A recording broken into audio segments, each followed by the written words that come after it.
Alright, as we talk right now, gwe ssebo bannyabo abadde alindiridde ndowooza essaawa etuuse. Ennaku z'omwezi ga 18 yavaayo n'alangirira nti agenda kuba ng'ayogerako eri ensi mu summit emanyikibbwa nga Geneva Summit.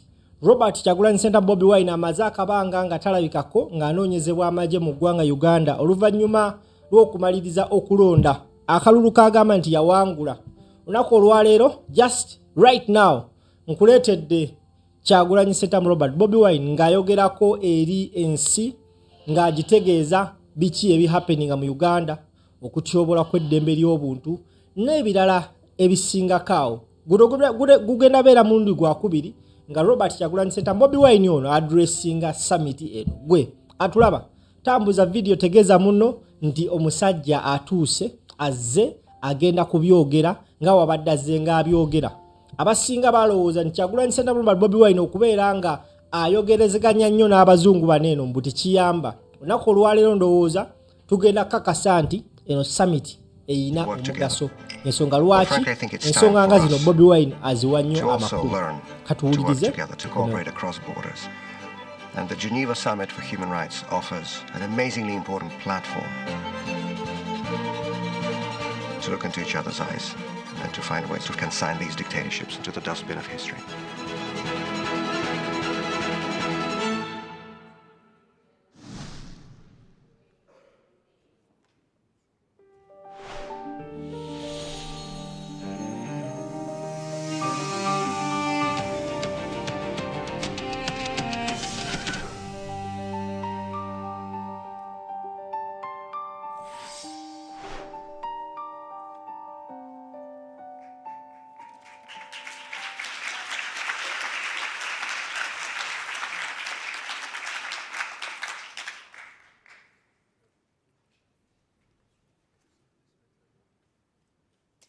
Dear friends, a few months ago, my children hugged their father again. For years, they had only memories. There was no communication, letters didn't arrive, and we didn't know if he was alive. And then, after 5 years as a hostage of the Belarusian regime, he walked free. My name is Svetlana Tikhanovskaya, and I am not politician by a choice. I am a wife, I am a mother, and I am Belarusian who just wanted to live normally. 6 years ago, my husband Sergei Tikhanovsky was a blogger. He traveled across Belarus with his camera asking ordinary people simple question: how do you live? People told him about empty factories, about salaries that cannot feed a family, about fear, about the problems of normal life. For that, he was arrested. I remember the moment when I learned he wouldn't come home. I remember holding my phone, reading the message over and over again. Arrested, again, then charged, then sentenced to 19.5 years in prison. 19.5 years. My children were very small. They asked me, "Mama, when will Papa come back?" What do you answer? Do you tell them the truth? That in Belarus, telling the truth is a crime? Or do you protect their childhood for one more day?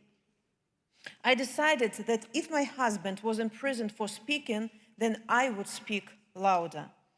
I registered as the presidential candidate in his place, not because I was brave, but because I was angry, because I was heartbroken, because I couldn't explain to my children why we did nothing.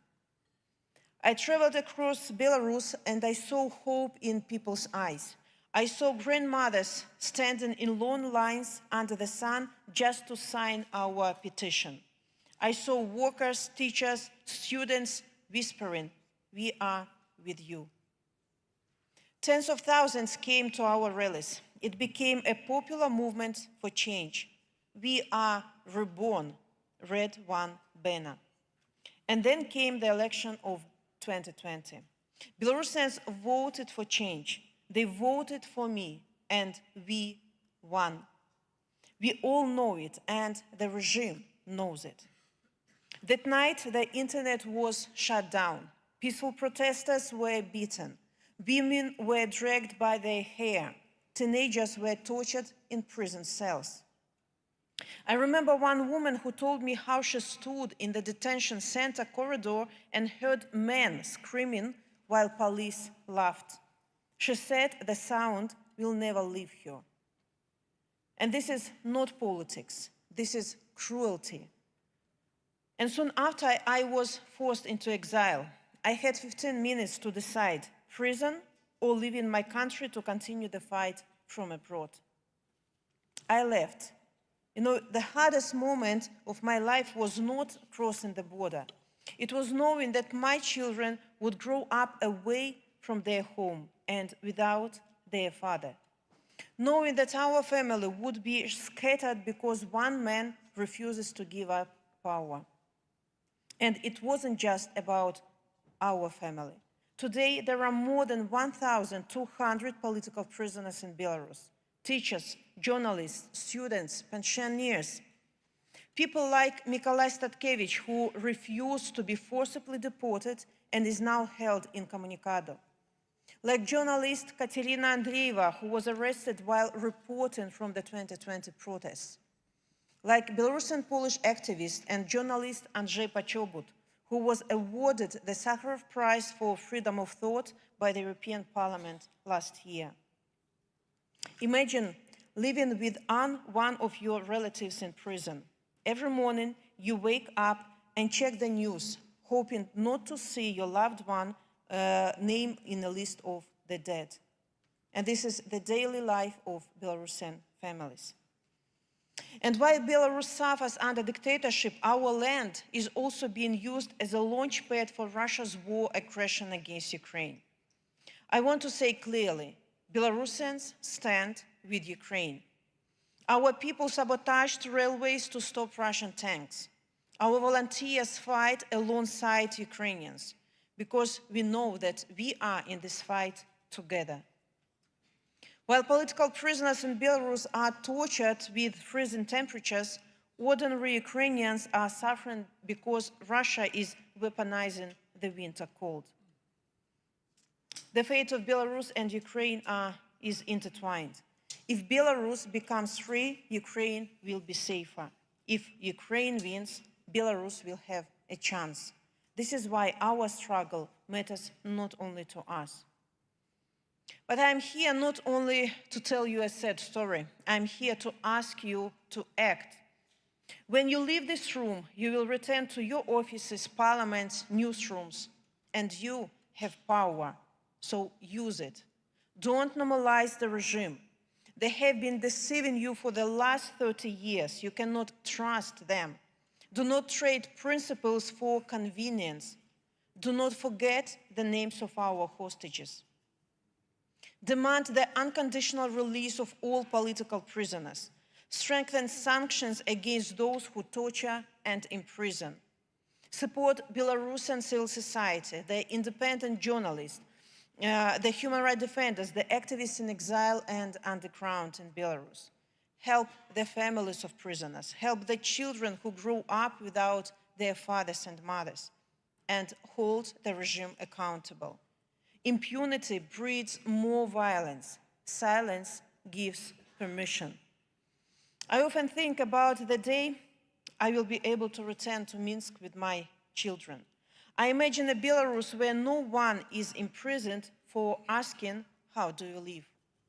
This is not a dream too big. This is a normal European country.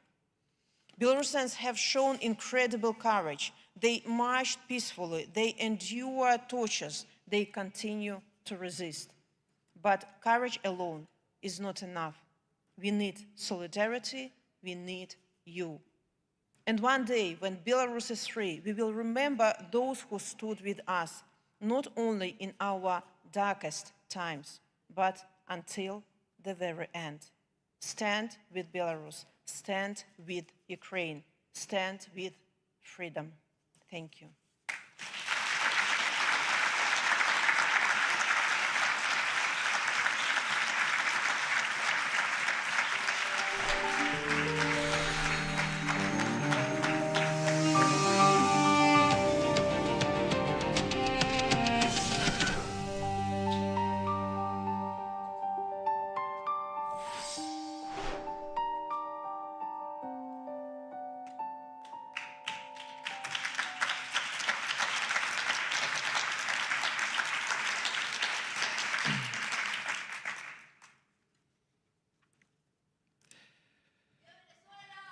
Que viva.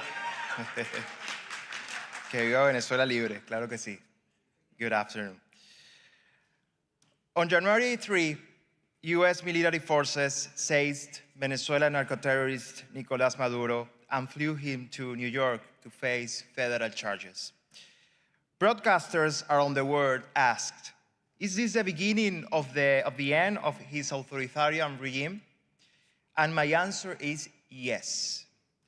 I believe Venezuela will become a free and democratic country soon. But that future did not begin with Maduro's capture. It really began on July 28, 2024, when the people of Venezuela overwhelmingly voted against him.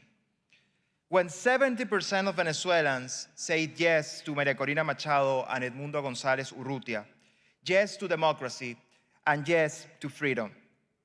It began even earlier when María Corina won the primary election in 2023 with more than 93% of the votes. I was part of those campaigns. But I couldn't celebrate the victory of July 28 because that night I was locked inside the Argentine embassy in Caracas. I was a hostage.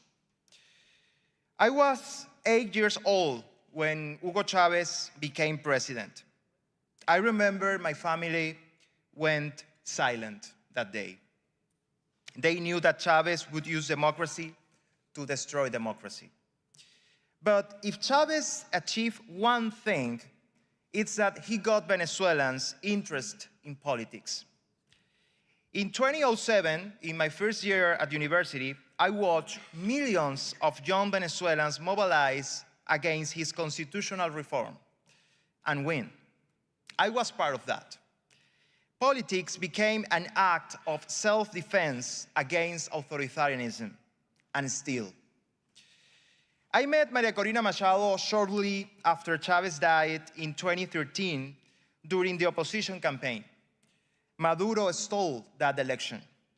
A few weeks later, María Corina called me after being a volunteer, and she asked me to join her new political party, Vente Venezuela.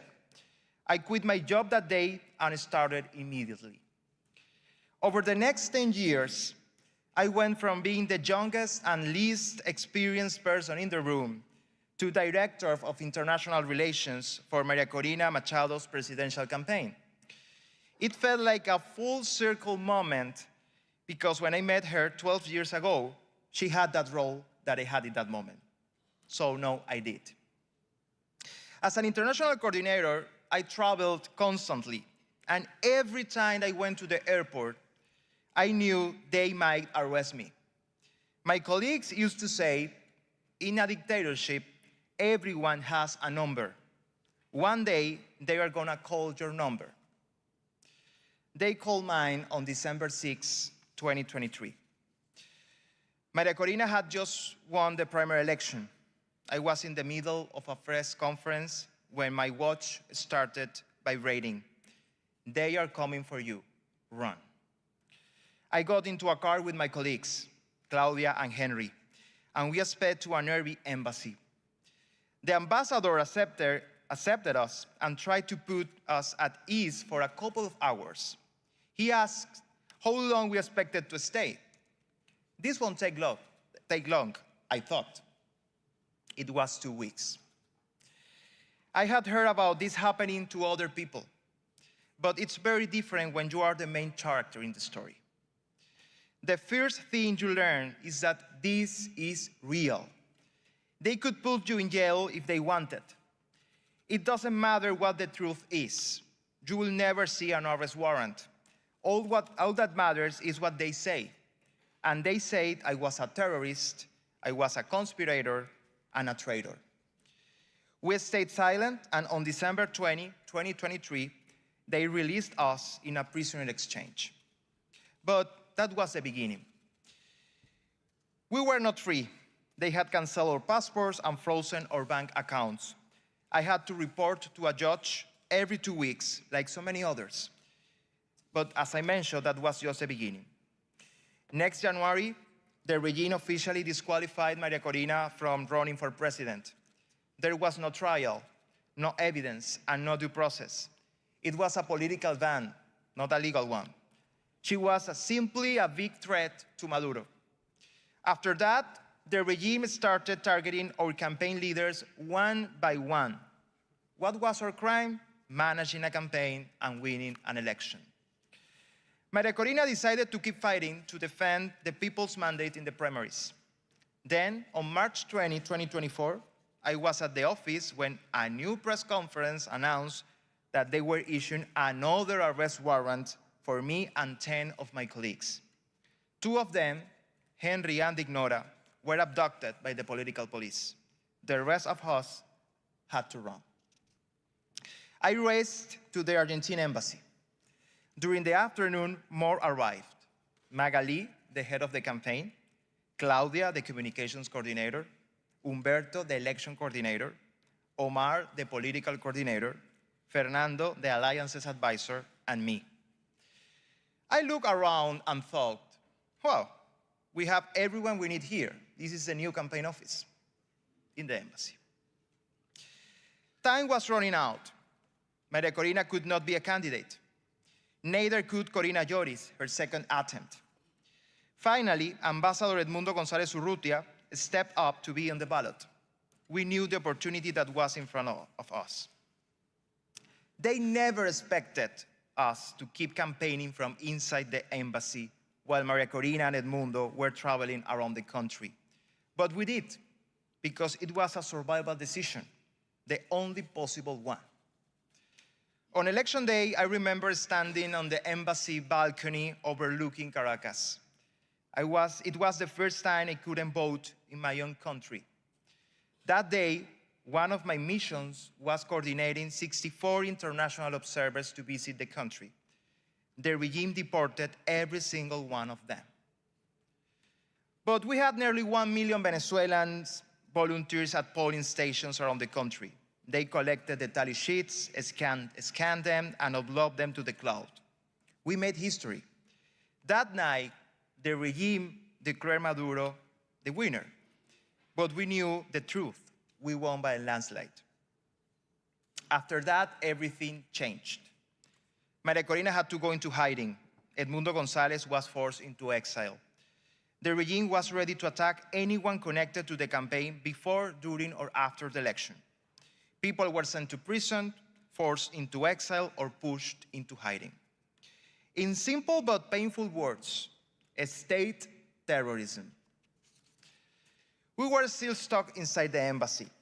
Over the next 10 months, they did everything they could to break us and force us to surrender. They cut off the electricity and water completely. We spent 5 months without power, depending on a solar panel. 5 months without running water. We drank water from the ambassador's pool in the worst unhealthy conditions. Without refrigeration, or food rotted. We rationed everything and sometimes ate only once a day. And our neighbors were those who you never expected to have, the embassies of Russia and North Korea. I remember gathering as a group to discuss possible scenarios in that moment. Maybe the regime will allow some of us to leave, but who would stay and who would go?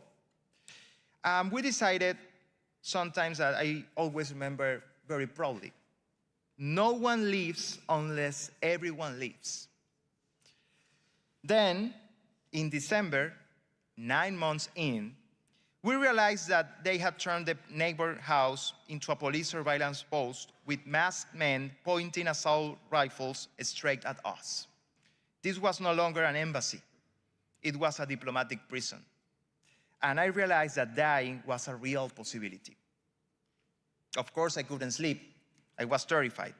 We all were, knowing that at any minute, the regime could storm the embassy and take us to prison or worse. But we decided to resist, and fear became our engine.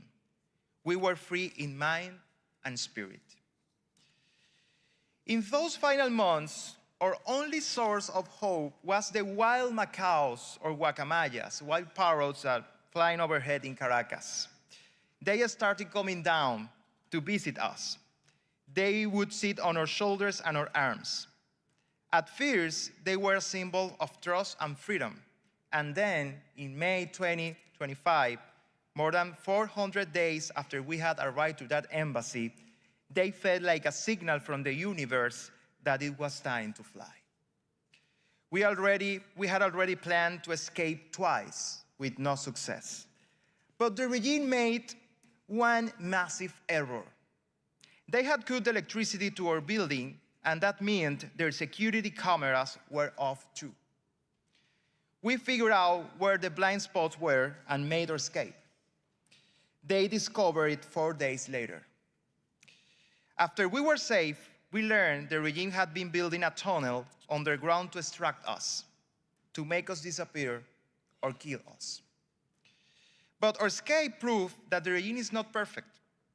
They are divided. There are people inside Maduro's system fighting for democracy in secret.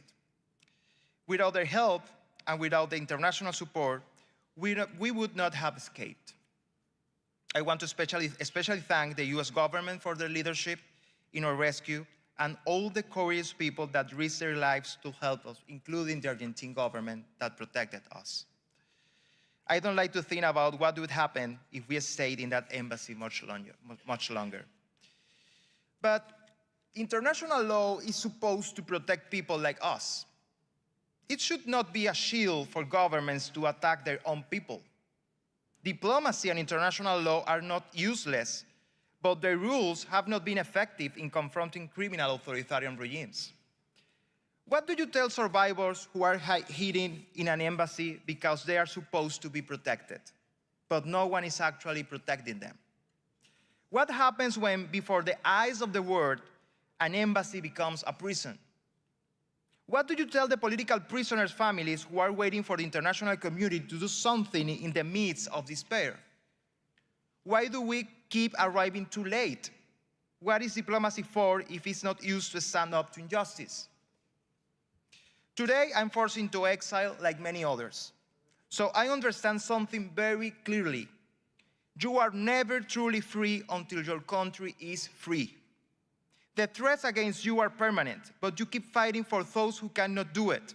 And we have a mantra: no one is left behind. That's why we are working harder than ever, because Maduro is gone, but Venezuela is not liberated yet. There are still nearly 800 political prisoners in jail and 30 million Venezuelans inside and outside the country getting ready for the final day of liberation. As I was writing this speech, two of my colleagues I mentioned earlier, Henry and Dignora, were released after nearly 2 years in prison. But today I want to take a moment to recognize the brave Venezuelan people, to recognize my colleagues, and to recognize every exile and political prisoner who has been released, and those who are still in jail, as well as their families, especially those who are today, as we speak, on hunger strike in Zona 7 in Caracas, demanding freedom. Today, I call for the total, immediate, and unconditional release of all political prisoners, civilian and militaries, because there is no transition with repression. And I want to be clear on this idea. There is no transition with repression. It's not possible to talk about transition with repression. It is the brave Venezuelan people who give me hope for the future of Venezuela. I trust them. We trust each other. And that is why I will keep fighting until the very end. Hasta el final. Venezuela será libre. Muchas gracias. Thank you so much. Thank you.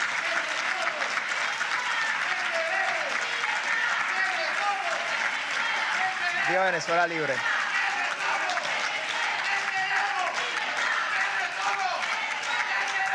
Libertad. Muchas gracias. Thank you so much.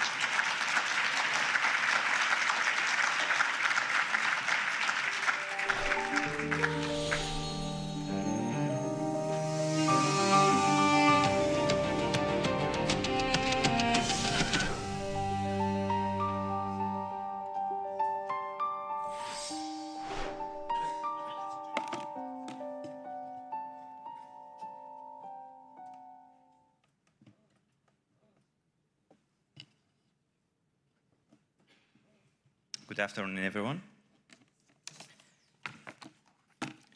Today, I speak as someone whose life has been shaped by discrimination, neglection, and exclusion.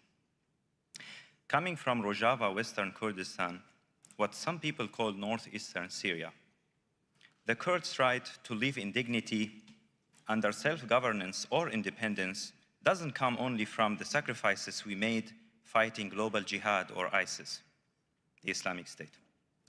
We deserve dignity because we are rooted in our homeland in the Middle East. Dignity is not something earned through war. It's something every people inherently deserves. We built self-defense not for power, we built it for survival and paid one of the highest prices. I started covering front lines of the war against ISIS in 2014 when I was working for a Kurdish TV station. I was just 21 years old when I documented mass graves committed by ISIS, bombing attacks prepared and sent to our cities by the current jihadi regime in Syria, which was back then called Al-Nusra Front. I have documented stories of slavery, abductions, and sale of women and young girls as sex slaves, and the unforgettable genocide against the Yazidi Kurds in Sinjar Mountain, named in Kurdish as Chiaye Shingali. I saw thousands of displaced families fleeing with nothing but their children in their arms, some mothers holding the dead bodies of their babies to their chests. In that moment, I remember tears pouring from my eyes, just as sweat poured from my skin on that hot summer day in August 2014. I saw what jihadis do when they believe is no one watching, but I was watching. Then after 4 months of that, ISIS took me hostage and threw me into an underground prison. For 280 days, in 7 different prisons, and 100 days of solitary confinement, I lived inside the system I had been reporting on. I saw how they operate from the inside, how they weaponize religion, erase identity, reward obedience, and punish difference. I saw how cruelty is normalized and how fear is organized. I cannot even begin to count the number of times our captors would blindfold us, line us up, and act like they were going to kill us, and then not. One of the times, a jihadi from Libya held a pistol right next to my head and pulled the trigger. The shot was so loud that for a moment I thought it was really the end. But seconds later, they were laughing. That was their sense of humor. Mocking us by playing their favorite execution scene. It was a psychological torture. It was a game to them.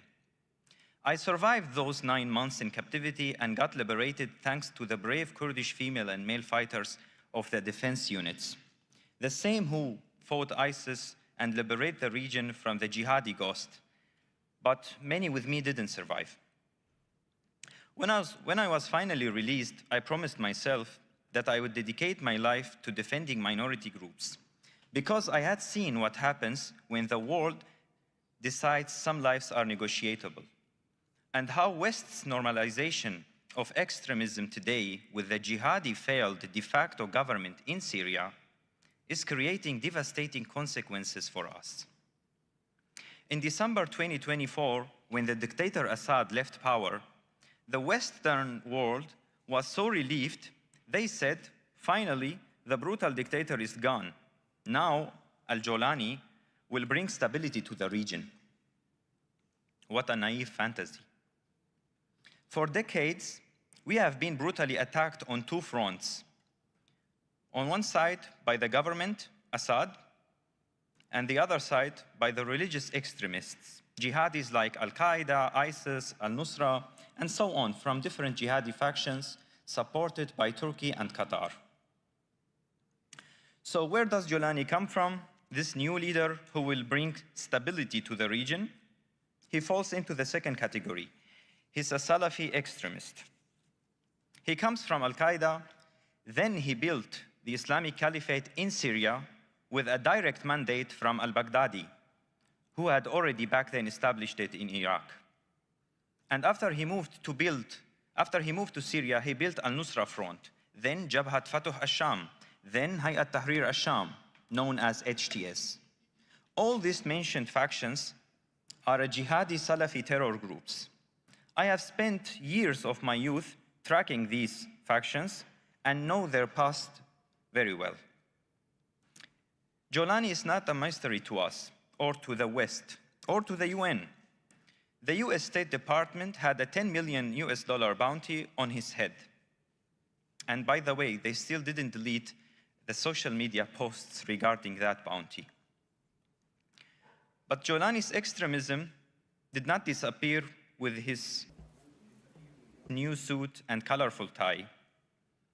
All that changed is his uniform, and maybe his beard style is a bit shorter, maybe 2 centimeters shorter than before.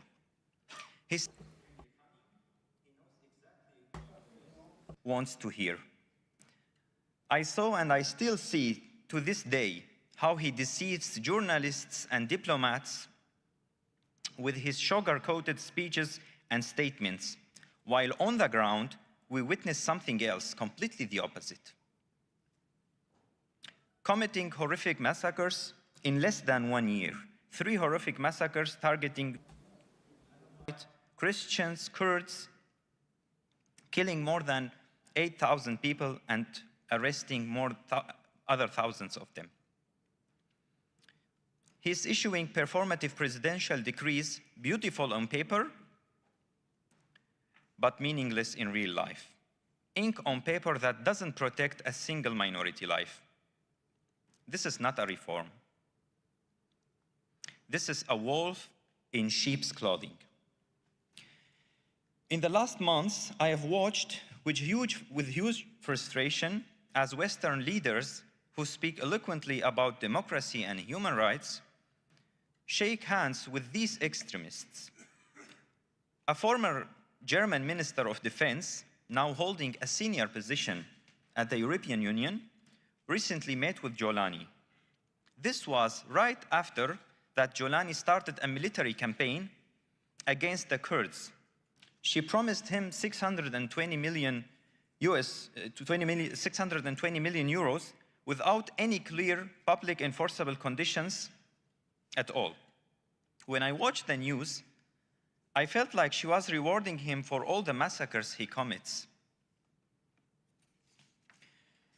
These officials who legitimize jihadi-linked leaders in the name of stability are not choosing justice and peace. They are choosing an illusion of short-term convenience. You cannot fight extremism by empowering its architects, and you cannot promote democracy while ignoring minority rights. Minorities are not a side issue. They are an early warning system of every failing state. I have seen this in my own life. 14 years ago, as a high school student, an administrator threatened to expel me simply because of speaking Kurdish to a friend. Not shouting, not protesting, just speaking my own language. As I said, this kind of discrimination is an early warning system. It was only 1 year later that 5,000 Kurds were massacred. We didn't feel safe under the rule of dictator Assad, but today we are suffering a worse de facto regime.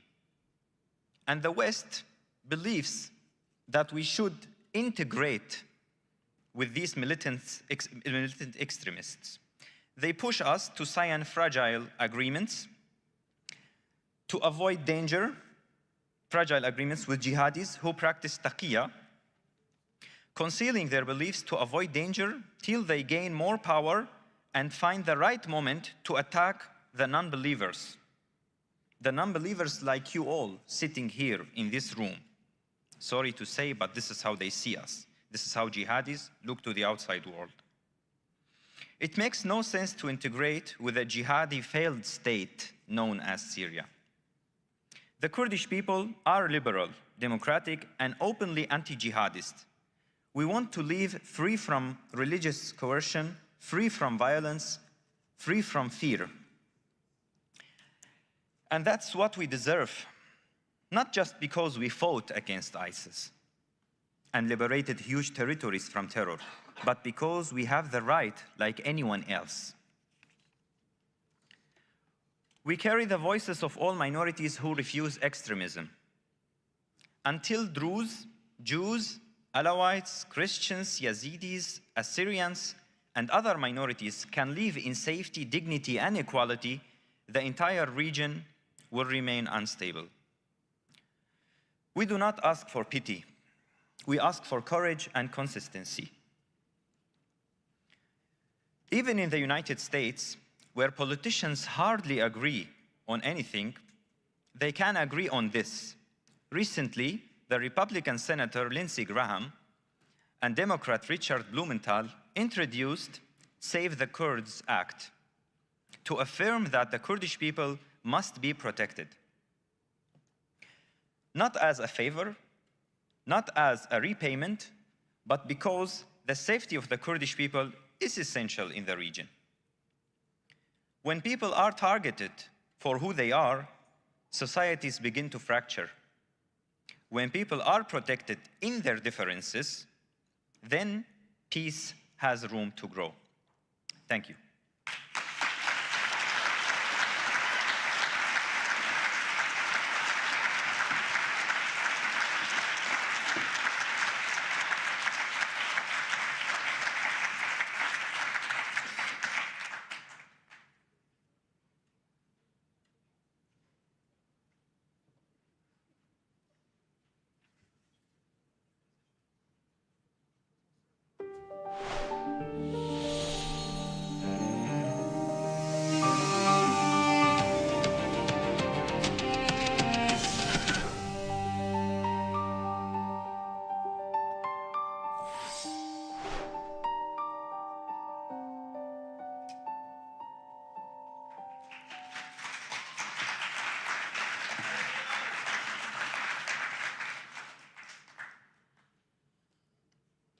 Good afternoon.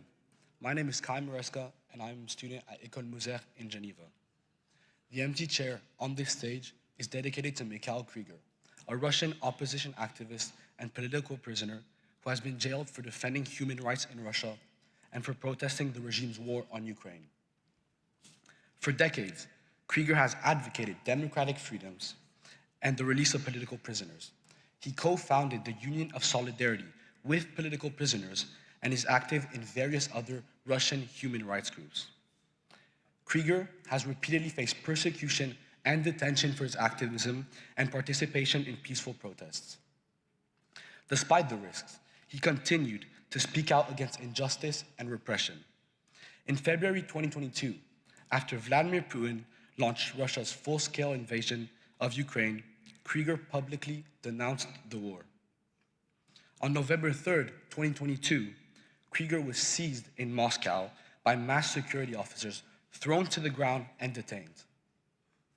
His home was searched and he was placed in pretrial detention for 2 months. His crime was posting online against Putin's regime to protest Russia's war on Ukraine. The state indicted him under false charges of inciting hatred and justifying terrorism. On May 17, 2023, a military court sentenced Krieger to 7 years in a penal colony. Even behind bars, Krieger has continued to resist Putin's regime through acts of quiet resistance.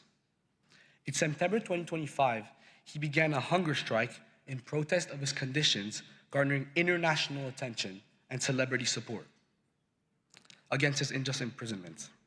Most recently, in November 2025, Mikhail was transferred to an even more brutal special penal colony for 6 months. He was punished for simply greeting someone through a fence while on a walk. Today, we say to Mikhail Krieger, while you are confined to a prison cell, we gather here at the Geneva summit to honor your courageous fight against tyranny and to demand your freedom. We gather to say that you are not alone. Thank you.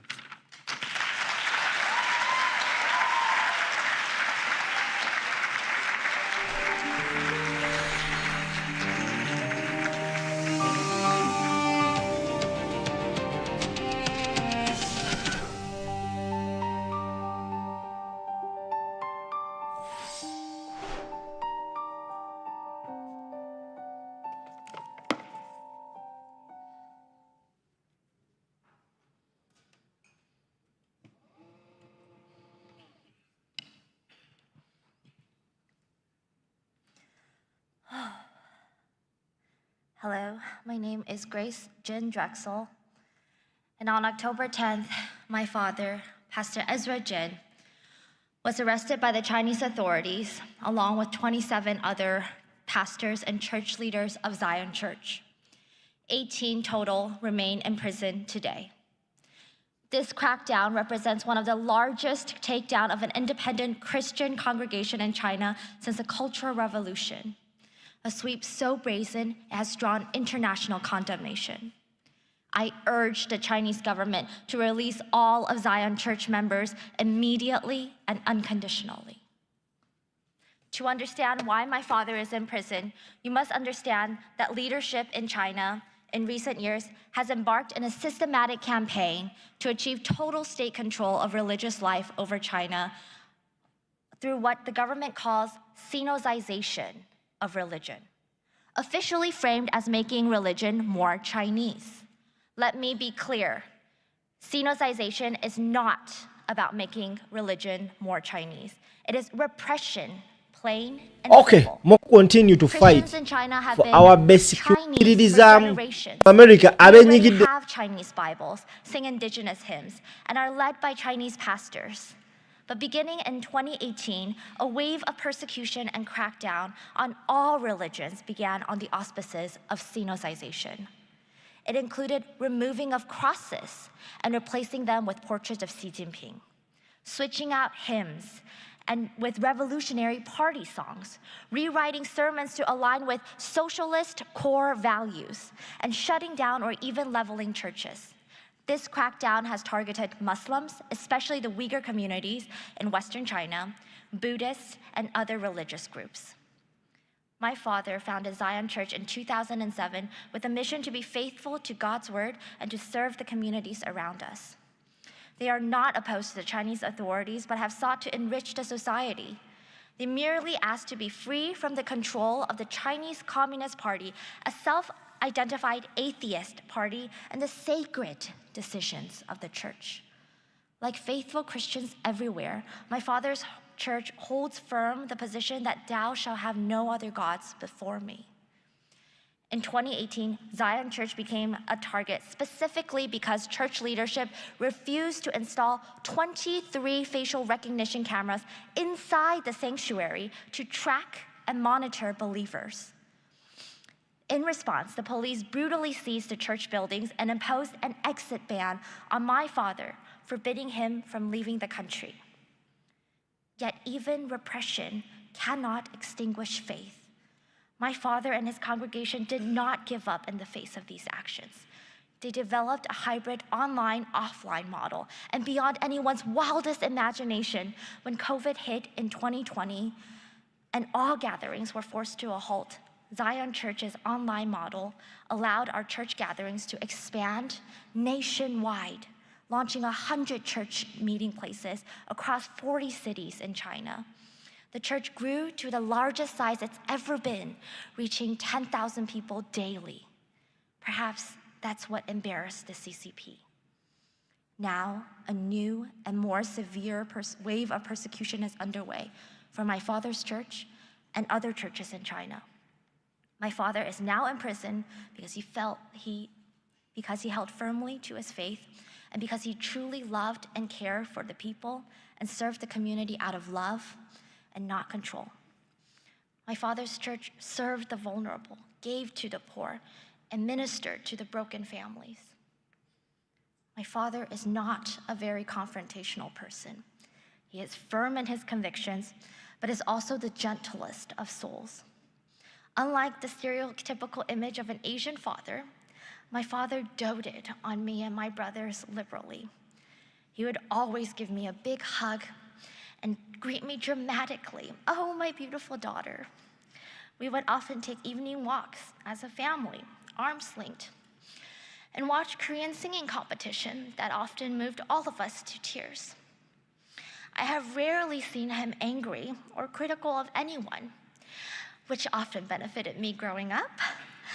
He was always patient, always kind, and always giving people grace. And he had an incredible sense of humor and optimism, even in prison. However, Now my father and the 17 detained leaders of Zion Church are made to sleep without beds on the cold floor. They are subject to endless interrogation and sleep deprivation as punishment. They do not have access to the doctor's prescribed medication. Many of them, including my father, have severe health concerns and are growing worse under prison conditions. I have not seen my beloved father in person in 7 years. He was not there to walk me down the aisle in my wedding, and we have never danced the father-daughter dance. I now stand before you in the most vulnerable state, 5 months pregnant and traveling across the world to plead for my father's release. I do not know, and I do so knowing the grim reality that many prisoners of the Chinese government never see their families again. Since I began advocating for my father and the release of other detained church leaders, my family has also experienced transnational repression. That is, we have been harassed and targeted by the Chinese government abroad to sow fear. We have received threatening phone calls and have been watched and followed in Washington, D.C. I am sometimes fearful. After all, I seek to expose the second most powerful nation in the world. Yet, I believe that we are asked to take courage and to speak truth, and that the God who made heaven and earth will be by our side. Similarly, I urge all of us here today to take courage, to use your voice and your influence in whatever sphere, to speak the names of those detained. My father, Pastor Ezra Jin, Pastor Gao Yinjia, Pastor Yin Huibin, Pastor Wang Lin, and all the others who are detained. Pastor Gao Chenfu of Light of Zion Church, Pastor Wang Yi of Early Rain Covenant Church, etc. Call for the Chinese government to release all of Zion Church's leaders immediately and unconditionally. Do not accept China's trampling of human rights and universal freedom with silence. If left unchecked, Beijing's wave of repression will reverberate around the world for freedom of religion and human rights as a whole. As a Christian, I draw strength in knowing that my God is a good God, and that even in these bleakest moments, God will be able to use for good. As my father wrote in prison, God has indeed used his power to uphold us. I believe that God is also testing us during this time, like refining silver, painful but full of love. God will not abandon us. Our work and our prayers are not in vain. I am grateful for everyone here today, grateful to the Geneva Summit, and for all those who worked so hard to make this event happen. Thank you to all the leaders of my country and the leaders around the world who stand with us. And most of all, thank you to all the countless brave individuals who confronted oppression in China and around the world, serving as an example for us all. Thank you.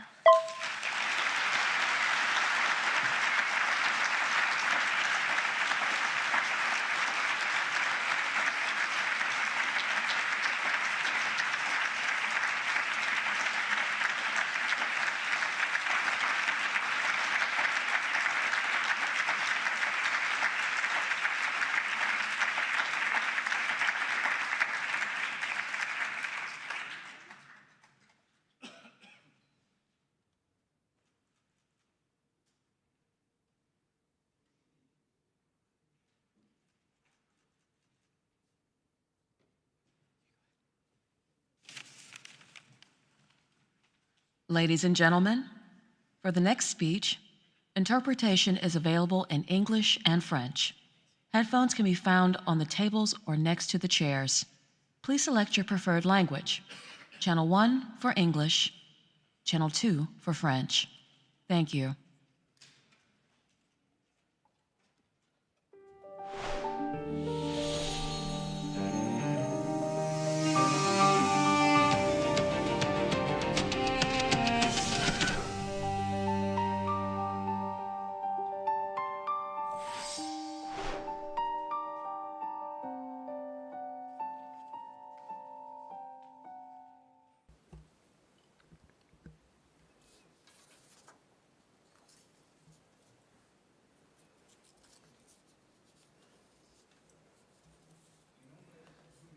My name is Junior, just Junior. I was born in Cuba in 1982. The generation before mine had names inspired by the Soviet culture. Cosmonauts were all the rage.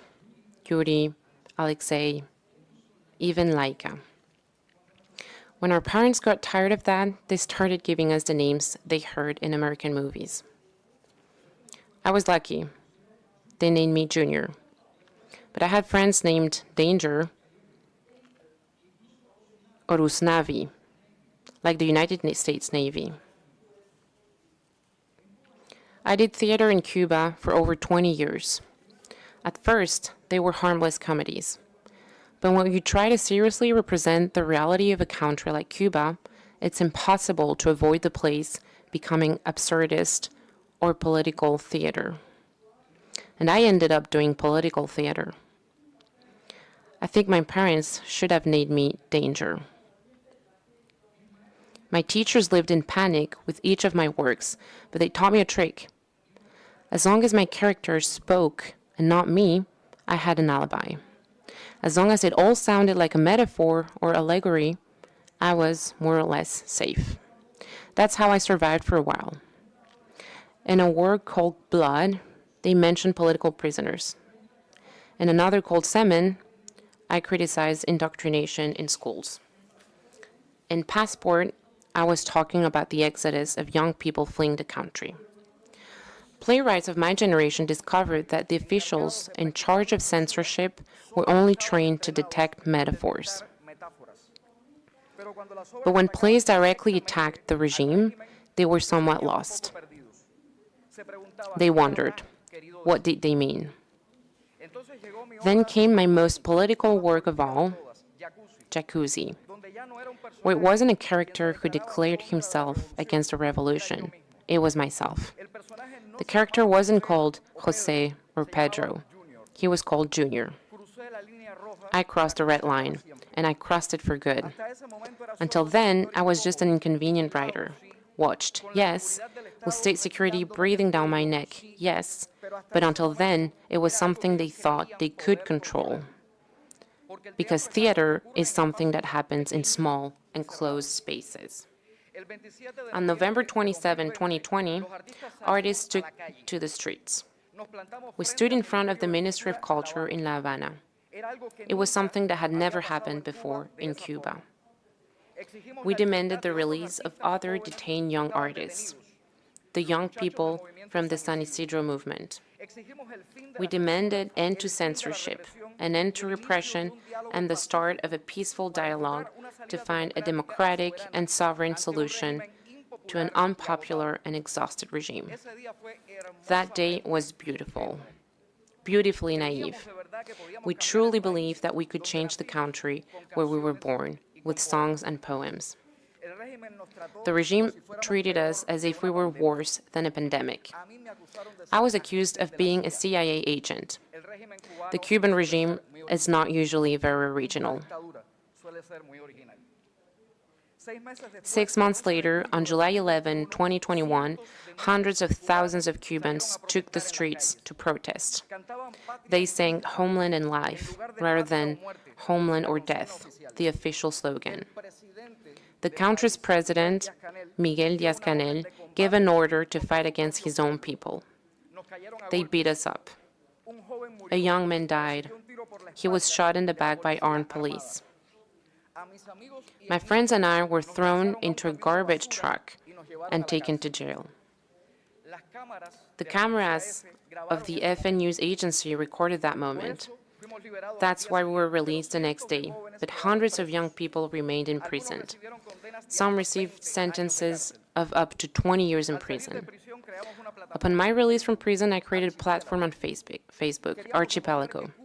We wanted to show that Cuba is more than just an island, that it is plural, diverse, and that we all have the right to dream about our future. We asked for permission to march peacefully with white flowers. But they never allowed it. My house was surrounded. They cut off my phone and internet. They beheaded pigeons in front of my door. They blocked the windows with flags. They threatened my wife and my mother-in-law. And they assured me a 27-year prison sentence. I had to leave the country. I came to Spain with my wife. I was not the Messiah that many expected. I was more like Jonah, and I was swallowed by a big fish called exile. The Cuban regime tries to make us believe that when we leave, we disappear. My son stayed in Cuba, my only son. I haven't been able to see him since I left. He used to be 1.5 meters tall. Now he's over 6 feet tall and already has the shadow of a mustache. My father died a year ago inside Cuba. I couldn't say goodbye either. And I'm not the only one this has happened to. I didn't come here to play the victim. I've been lucky. I'm alive and I am free. That's why I prefer to talk about those who remain inside Cuba, trapped in the belly of a much darker and more bitter fish. A few days ago, 2 young men from Holguín, the city where I was born, were arrested. They're also accused of working for the CIA. Is there anyone from the CIA in this room? When all of us in Cuba who have been accused of working for the CIA receive our pay, Cuba's GDP will be larger than Switzerland's.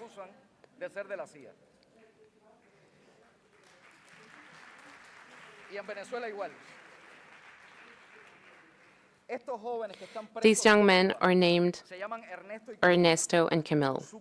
The crime was having a YouTube channel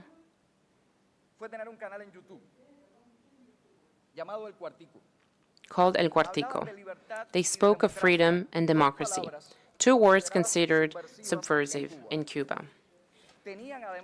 They also had more followers than the country's president, although that's not a merit. Anyone has more followers than Miguel Díaz-Canel, who came to the presidency with a single vote, the only one that matters in Cuba, that of Raúl Castro. The regime prefers to speak of 2 other words, sovereignty and anti-imperialism. They repeat them a lot. Interestingly, those words did not appear in 1968, when Soviet tanks crushed the Prague Spring. They also did not appear when Russia invaded Ukraine in 2022. Cuba is the Olympic champion in moral gymnastics. Sometimes invading is wrong. Other times it is a special military operation. Today, there's a lot of talk about Cuba. The President of Mexico says she fears a humanitarian crisis. Now? Were the last 5 years normal? In Cuba, 3 times as many people die each year as in the Dominican Republic, a country of similar size. More than 1.5 million people have had to flee the island since 2021. The regime says they are not fleeing because of political problems, but there is nothing more political than hunger. Cuba is not on the verge of a humanitarian crisis. Cuba is experiencing a chronic humanitarian crisis. We're often told, I hope you can get through this on your own. But we are hostages, and the hostages don't free themselves. That only happens in the movies. I'm not here to ask for invasions. I never had held a weapon. My son is inside Cuba, and I fear for him. But the international community must understand that inaction also kills. Looking the other way is taking sides. It's time to support the people in Cuba, not the government. And the people are crying out for change. When I talk to my friends in Cuba, many tell me, we're afraid, yes, afraid that everything will stay the same. And I think the worst thing that could happen to us is that nothing happens. Because if that dictatorship remains in power for 3, 4, 5 more years, perhaps there will be nothing left to save.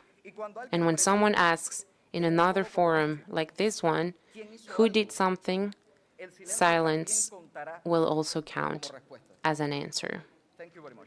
Thank you very much.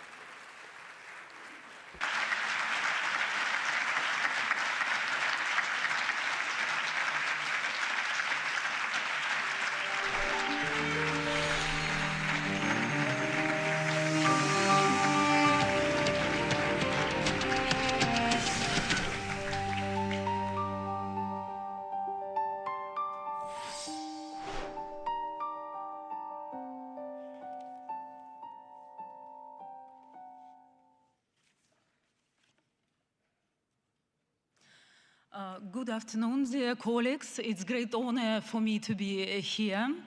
I'm a journalist from Russia. For more than 20 years, I worked for state Russian television.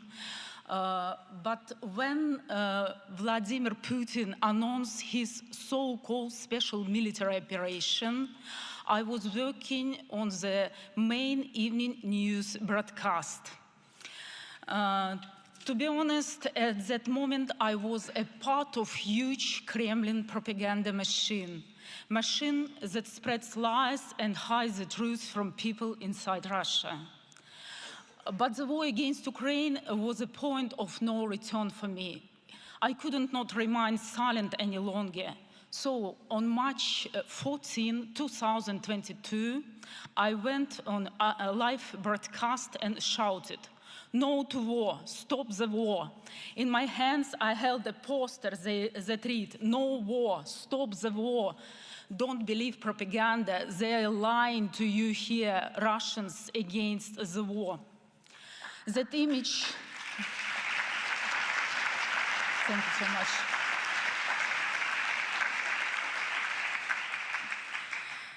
That image traveled around the world within minutes. My protest lasted only 6 seconds, but these 6 seconds were the truth of the endless stream of Kremlin lies.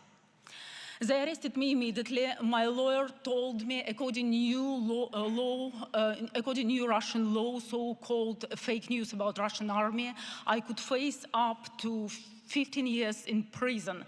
But I was ready to go to prison for the right to speak the truth and oppose the war. The Russian authorities didn't know how to handle my case. So they tried to ignore it, hoping I would get scared, stay silent, and just quietly leave the country. But I didn't stay silent. I continued to speaking out against the war and publish anti-war posts.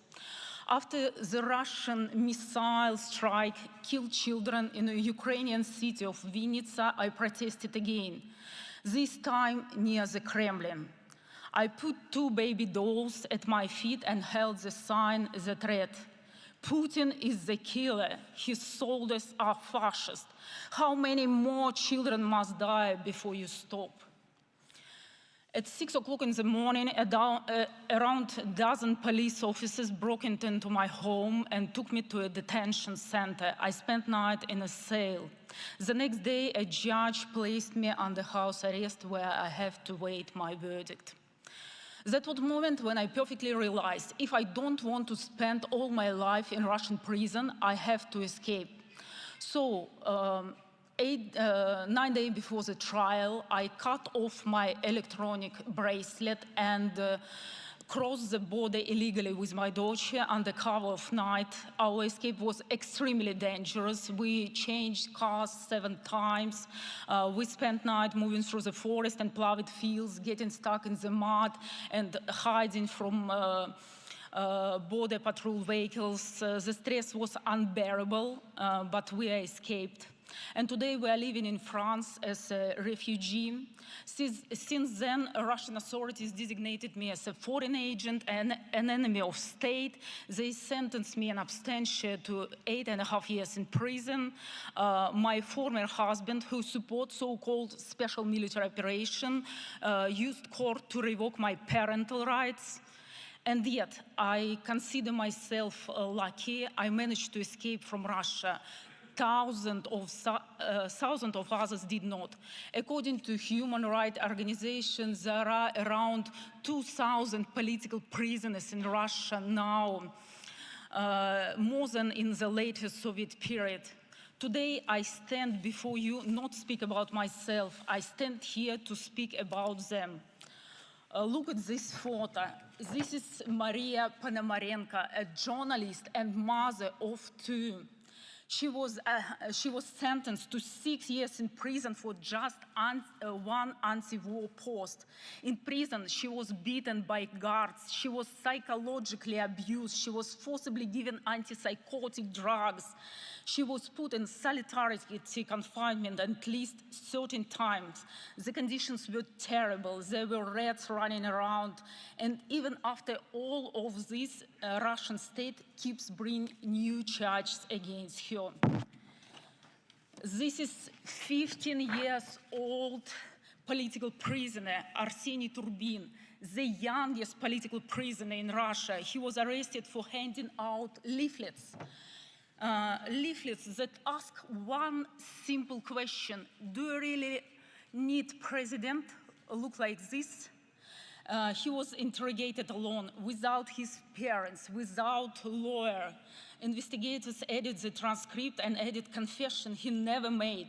Then they sentenced him to 5 years in prison for participating in a terrorist organization. 5 years, he was only 15. And municipal deputy Alexei Gorinov, he was the first person in Russia to be sentenced for speaking out against the war. In March 2022, he suggested holding a minute of silence for children killed in Ukraine. In any normal democratic country, that would be seen as simple human gesture. But in Russia, this small act of compassion was enough to send him to 7 years in prison. In prison, they secretly recorded him, and for anti-war remarks he made in private conversation, they extended his sentence for 3 more years.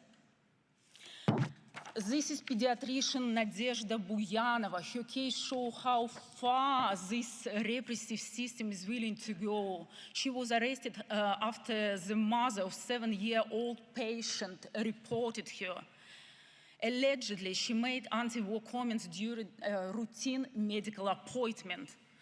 For that unproven remark, the state sentenced her to 5.5 years in prison, 5.5 years for something that had never made happen. Engineer Igor Baryshnikov was sentenced to 7.5 years for just 2 social media posts. Can you imagine 2 Facebook posts? Now he's in critical condition, quite literally hanging between life and death.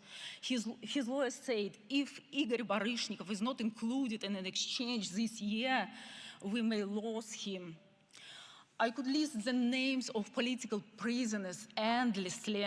The 30 director Evgenia Berkovich, playwright Svetlana Petrichuk, Navalny's lawyers Vadim Kobzev, Alexei Lipser and Igor Sergunin, politician Lev Schlossberg, historian Alexander Skobov, journalist Antonina Favorskaya, mathematician Azat Miftahov, artist Lyudmila Razumova, stand-up comedian Artemia Stanin.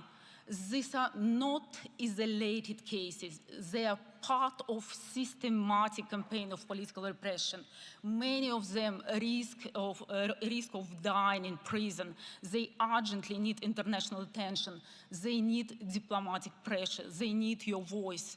Please help to save political prisoners in Russia. Thank you so much for your attention.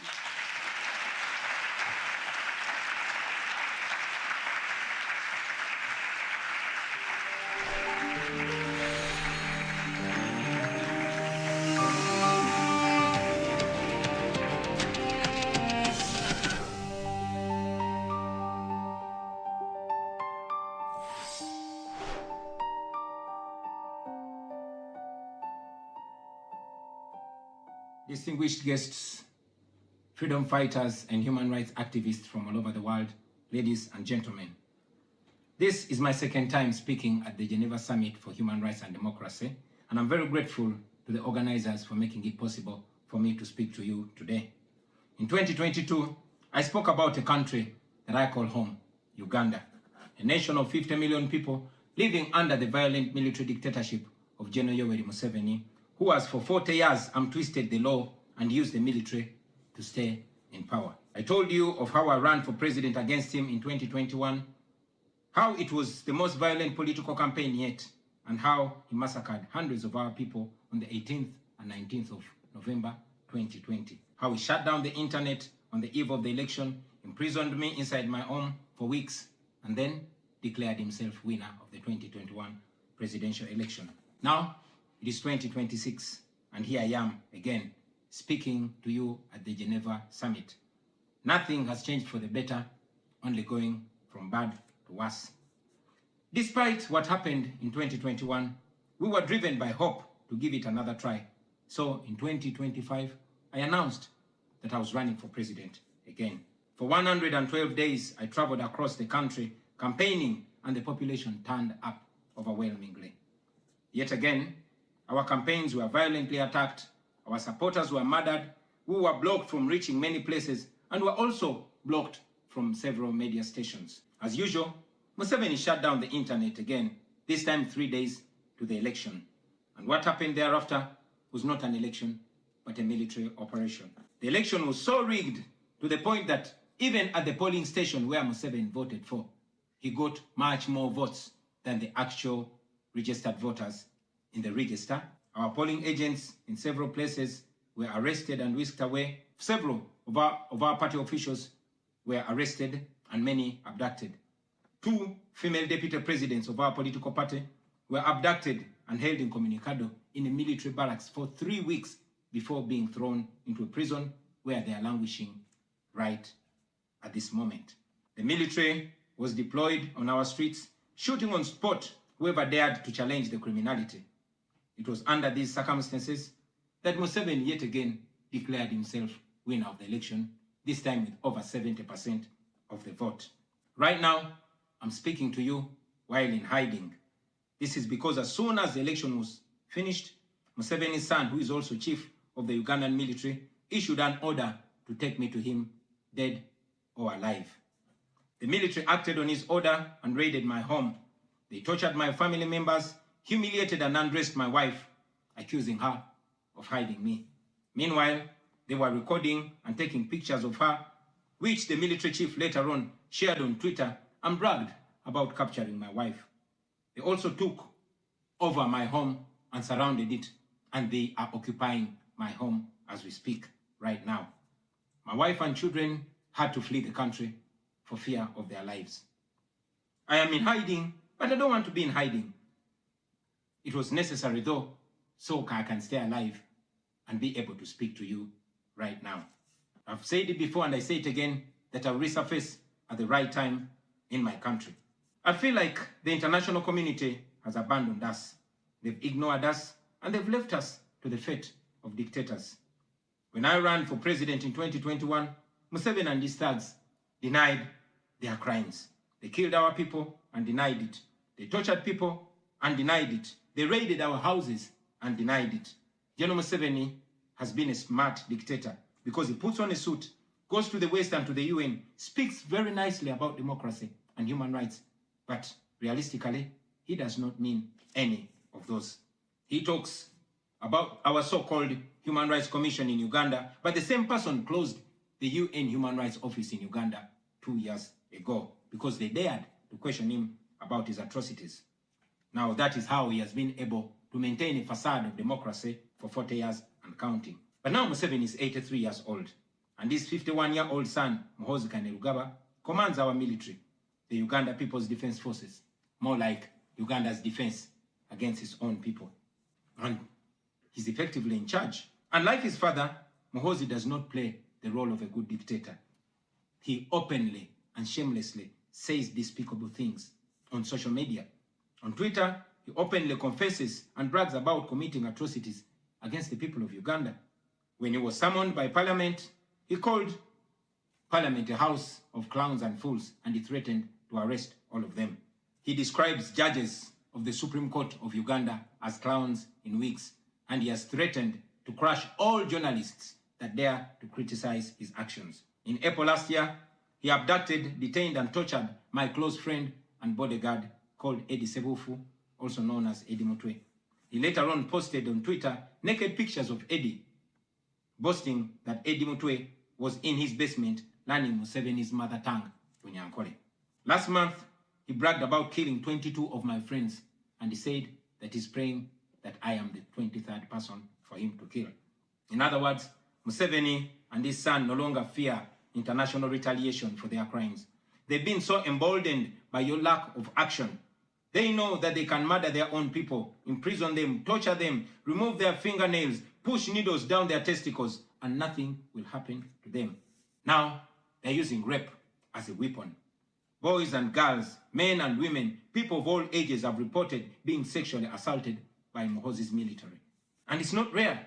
The majority of the people that they capture and unlawfully imprison have reported being raped, whether men or women. It is no longer possible, ladies and gentlemen, for the international community to deny Museveni's violence and atrocities. It's all over social media. And today, I am talking about it to you. Now, this is our call to action. The way I see it, if the international community continues to be complacent, then Uganda will go from bad to worse.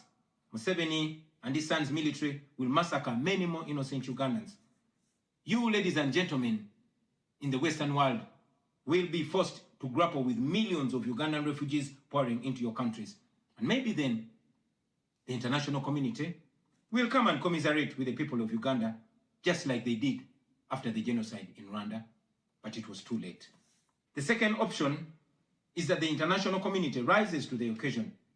You stand by the values that you profess, democracy and human rights. You can rein in on General Museveni and his son through targeted sanctions as well as financial and legal pressures. Ladies and gentlemen, Ugandans are not seeking for pity. Ugandans are only seeking to see the world take action against the individuals that have violated their rights for far too long. Those that have abused democracy with impunity should be the starting point. Please sanction these individuals. Sanction General Museveni. Sanction General Muhoozi. Sanction all the police and military officers that are responsible for gross human rights violations. Sanction those commanders. Sanction the judicial officers that have aided criminality through deliberately misinterpreting the law or skewing it. Those that normalize electoral fraud. Those that remand to prison suspects that should actually be sent to hospital. Sanction these individuals because their combined efforts in the last election effectively give autocracy a blank check to rule over the people of Uganda for 5 years. We call upon the international community to treat General Museveni exactly how they treated Idi Amin, because Idi Amin did what he did to Ugandans for only 8 years. Museveni has done much worse to the people of Uganda, and it has been for 40 years and counting. Because of the inaction of the international community, Museveni's mode of dictatorship and human rights violations is being seen as acceptable in the region, and it must be stopped before it is exported to other countries in the region and in the continent. We ask the international community not to recognize Museveni's regime because it is not legitimate. Please terminate any forms of cooperation with this government because he is not legitimate. On our end, as the people of Uganda, we are committed to non-violent means of changing our country, non-violent means of putting an end to this 40-year-old dictatorship. And you can be sure that the people of Uganda will sooner or later free themselves, because oppressed people cannot stay oppressed forever. With your help, friends, with the help of the international community and development partners, we can change our country. We can liberate Uganda before it is too late. I thank you for listening to me, for God and my country.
Something's happening. Patience. I can go. Bonjour à tous. Excellencies, human rights defenders, distinguished guests. What an honor it is to be with you today at this 18th edition of the Geneva Summit for Human Rights and Democracy. We are gathered here for an important moment, a powerful moment, the presentation of the 2026 International Women's Rights Award. This prestigious distinction honors women who have demonstrated exceptional courage and leadership in defending the rights of women and girls. Before her, defenders from Iran, Congo, Pakistan, Gambia, Iraq, Somalia have received this award. Women who refused to remain silent, women who stood firm.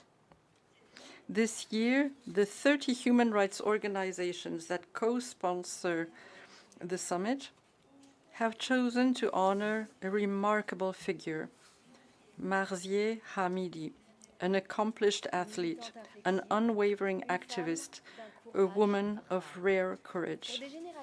For generations of Afghan women, living already meant surviving. But since the Taliban seized power in August 2021, this reality has turned into a systematic assault on their rights. Girls have been excluded from classrooms, women have been erased from public life, dissenting voices have been silenced. We must call this by its name. It's a gender apartheid. And yet, despite the fear, despite the threats, despite the organized erasure, some refuse to disappear. Some refuse to be silent. Marzieh is one of them. Her story is one of resilience. Born in Iran to a family of Afghan refugees, she grew up in exile, in uncertainty, in the fragility of precarious status. As a child, she was expelled to Afghanistan after an attempted escape to Germany. 2 years later, back in Iran, she was denied schooling because she was undocumented. The doors of education were closed to her. She opened another. It was then that she discovered Taekwondo, a discipline that offered her what the world had denied her: confidence, strength, freedom. In 2019, after returning to Afghanistan, she quickly established herself as a multiple-time national champion. Her career took off. Her future began to open. Then the Taliban returned, and with them the bans, the restrictions, the silence imposed on women, including female athletes. To continue living, training, hoping, she was forced to flee once again. Today, she is rebuilding her life in France, where she trains with the French national team.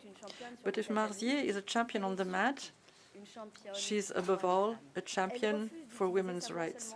She refuses to use her voice only for herself. She raises it for all those who are being silenced. She turns her visibility into a platform, her determination into a fight, her courage into a message, and that courage comes at a cost. For her activism, she has received death threats. She lives under permanent police protection because even in France, she is not safe. Those who threaten her are not joking. And it is profoundly shameful that a woman who defends freedom, equality, and human dignity must still fear for her life on French soil. But she does not step back. She does not give up. In September, she published her book, They Will Not Have My Silence, with Baptiste Bérard-Proust, a title that is a promise, a powerful testimony of her journey, the story of a struggle, a tribute to all those women who refuse to be erased. I am fortunate to know this woman. I admire her strength. I admire her determination. I admire her steadfast refusal to yield to fear. Her courage compels us. Her fight commits us. For her unwavering dedication, for embodying the indomitable spirit of Afghan women, the Geneva Summit is proud to present her with the 2026 International Women's Rights Award. Please join me in welcoming her with all the respect, emotion, and admiration she deeply deserves. Marzieh Hamidi, ladies.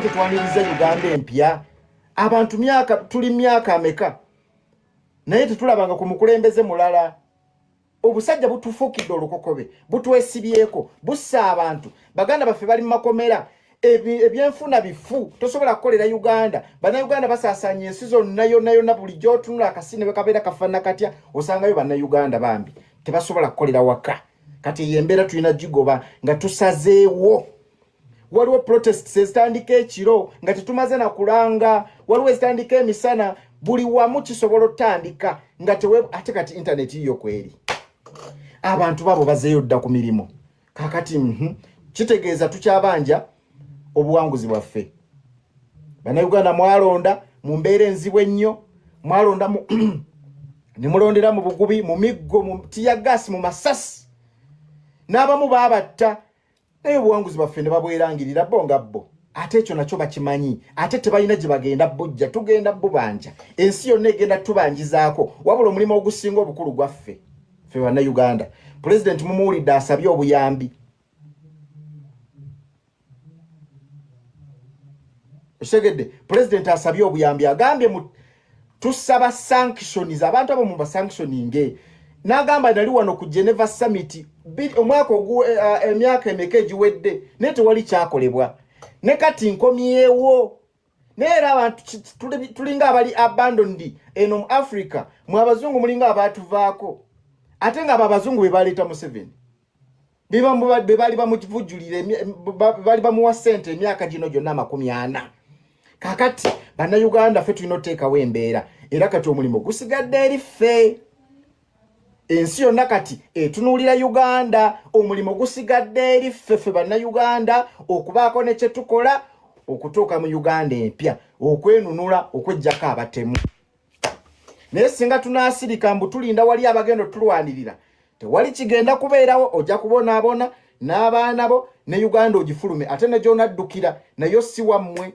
abantu mubuuze abantu abali ku byeyo obuzibu basanga nga yeegomba okudda ewaka naye ng'ewaka waffu oba okategeera ng'ewaka waffu katulina kwerwanako nga bw'osobodde oba oliwa oba okoze eki oba okunza abantu bameka abantu mubategeeze ate mubazeemu amaanyi kubanga bano badikiteeta bafuba nnyo okumalamu bannayuganda amaanyi bafuba nnyo okubamalamu amaanyi balage nti tewali kiyinza kukolebwa beefule bakatonda owulire nga oweddemu amaanyi otuule wali osirike baagala nnyo bakyayisa akalulu oleme na kuddamu kulonda balyoke bakkalakate bakufiireko bufiizi byonna babikola kumalamu bannayuganda banyi kati making sure nti abantu boyogera nabo bazzaamu amaanyi ate obakunga obutalekeraawo obutazikiza pulezidenti yeekwese naye ne gyali nayo anyiga pesa ku pesa ate ebyo bibatiisa tebamanyi Kyagulanyi gyali kati byonna bibatiisa tebamanyi waali badde eno badde eri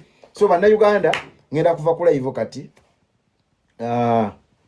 message mugiwulidde bulungi mugitambuze message mugitambulize ddala ate mutaaginga ebitongole ebyo abali mu diaspora tubakunga obutalekera okwekalakaasa na kulaga mbeera na kulaga nsi yonna biki ebigenda mu maaso mu Uganda buli muntu yenna akola kyokola banaye temuwummula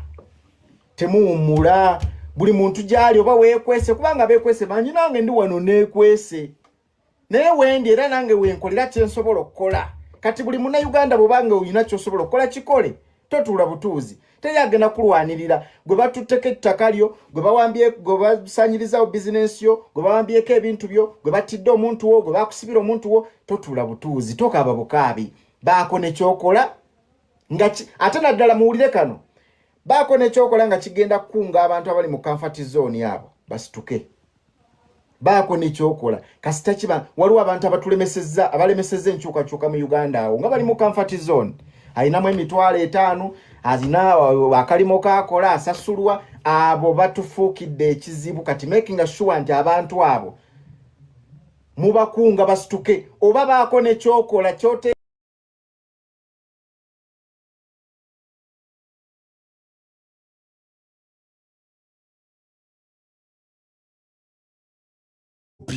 Yeye muppi sina mudewe ebitubassede nga twebase ebyo nze nsabiza byo bikola kiro bye bizuze mane ekiro Bizonze ma ebikuba essimu, ebikuba wallet, nebikuba ki, wakuba byekweka, kyekikazi kibbi.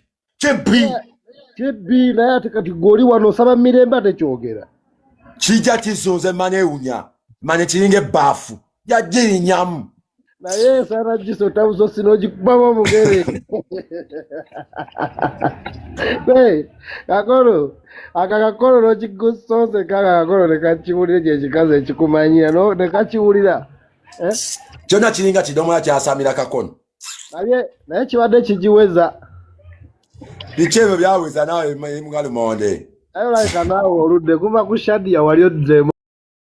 You know, Mr. Lukogo, you know, I always say it. These Banyamulenges are Congolese by nationality, but they are not autochthone. Mukurikeyo mulabisiza akasajja mukalabisiza mwongere mukalabise ulisaidi zonna mwebale nnyo mwebalire ddala temujjangoko wandika wansi ogambi Museveni must go barabara bastayiro Museveni must go kino kyetunoonya mutikka obunnyo abagabe bwena babawe sanctions azisabye ate bamuwulira Museveni takyalina kyatugamba Museveni takyalina kyagamba ggwanga abazungu be babadde bafuuka ensi eno ne bagamba buno wano tetunnafuna bwetwaze abatufuga beebo bwe bamuvaamu bwe bati buli kimu kigenda kulinnya mugenda kutuuka kubeera nga mugula sukaali ng'otwala bugugu bwa ssente weekuti kyekyali Sudaani ekyo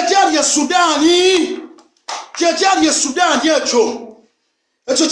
Sudaani ng'otwala ssente otwala mugugu okugula ekintu kyekyali Sudaani we babateekako sanctions ne batandika ensi okuggwawo wetwagala ensi eggweewo naye tukooye obujoozi bwammwe tubakooye teddala ne mutujooga ne mu maka gaffe ne mutandika okuyingirayo ne mu maka gaffe n'abakyala mwatandika obbambula misana balaza Edi Mutwe neŋŋamba Edi Mutwe atuuseeyo neŋŋamba alhamdulillah sheyalinga vidiyo ekyo kyetubagamba nze mujja kumpa amasasi mujja kunzita naye siva ku Kyagulanyi abazzukulu nabatendeka abaana bange nabatendeka siva ku Kyagulanyi munkube munzite munsibe sigenda kuva ku Kyagulanyi paka ng'obukulembeze buno bukyuse nze nalaba odde omuntu omutuufu yoyo gwe bayita Kyagulanyi number 1 number moja Kyagulanyi sentamu bannange ndabye ku kataata ne kabagamba bannange ne kaddeeno ne kawogeza ng'olabira ddala pulezidenti yayogera omutuufu ng'olaba ddala pulezidenti omutuufu yayogera ng'olabira ddala gamba Museveni must go kale njagala awo at least genda mu comment section ogabe Museveni bannange mumpe ku birabo maama nze kubanga obadde ndi mbutiitiizi nga nkankana weeti ngamba omukulembeze anajja mumpe ku birabo at least musheyalinga vidiyo tapinga screen lwaleero tugenda batta mu abanyalemu saagala kyenyalemu kuno muvaako mugende nga si abulolo mwanga mambisi mmwe mumpe ku birabo baaba waana nnyo baaba waana dda twagala tulabe oba musinga America gwe muwozi ddayo tutinge ojja kakasa bino bya ddala bino bye twayingiramu bya ddala si bya kusinika mannyo noddayo ku Twitter owandiika biki byowandiika gwe owandiika otta baana b'abantu owandiika osiba abaana b'abantu owandiika ottaba abaana b'abantu owandiika osiba abaana b'abantu bannange mwebale obadde asaba obadde omutima gunkuba nasuze seebase neneŋŋamba obwana bwa NUP bumama bo buli kuki bannange bakadama mwebale abaana abali e London mwebale nnyo kino kimala kino kyetuliko kyemukoze kimala bannange big up siina gwe ngenda kukkiriza kuteesa tujja kwogera enkya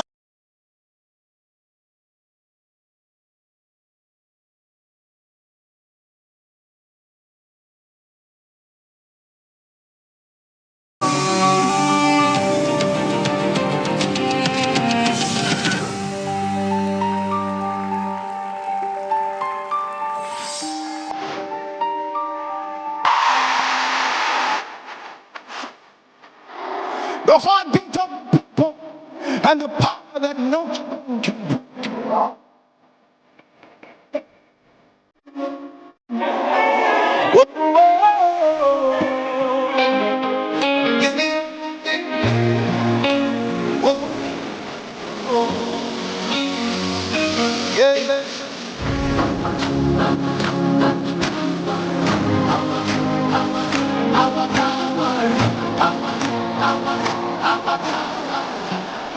They're trying to silence our songs.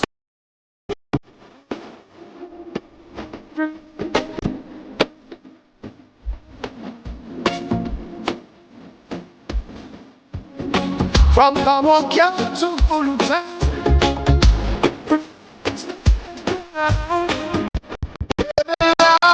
They can't turn down. We're the voice that shakes the crown. Raise your fist, my Analyzers, you're known for that.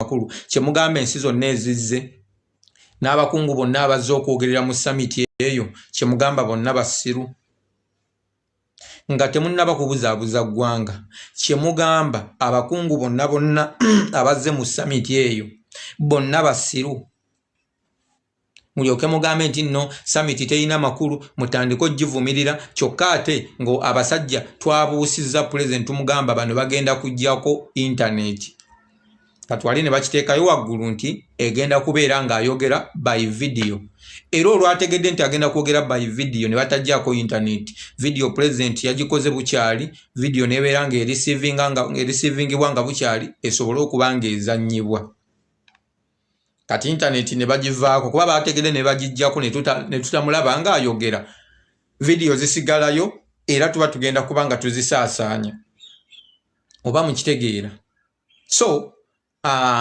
temutawana kuwuliriza banyampi abali kunene abalidde ssente abali mu kubungeetana abali mu kutambula okitegeera nga boogera ebigambo ebitagatta abo mubaveeko mu following effe abasajja aboogera ebigambo ebitagatta ne bw'otandabe okumala ennaku bbiri era nja mmala nzije muve ku bantu ababamalamu amaanyi n'okubalaga nti nno teguggwa n'okubalaga nti nno tekisoboka abo mubaveeko bali obusente bwabwe babosi bwe bagenda babuuza ne banne twabawadde ssente naye ng'ekintu tekitereera kumbe ng'olwo twakirinnyeemu bw'olaba nga nzize ng'osheyalinga vidiyo ng'ebeerako sheya eziwera kale sinaba kulaba abantu basheyalinga kiri awo muliko okunene omumbega bubezi okitegeere kati tuzzaako kibbulo obadde oyagala tunzireko ki genda okwate vidiyo ya pulezidenti genda ogisharingi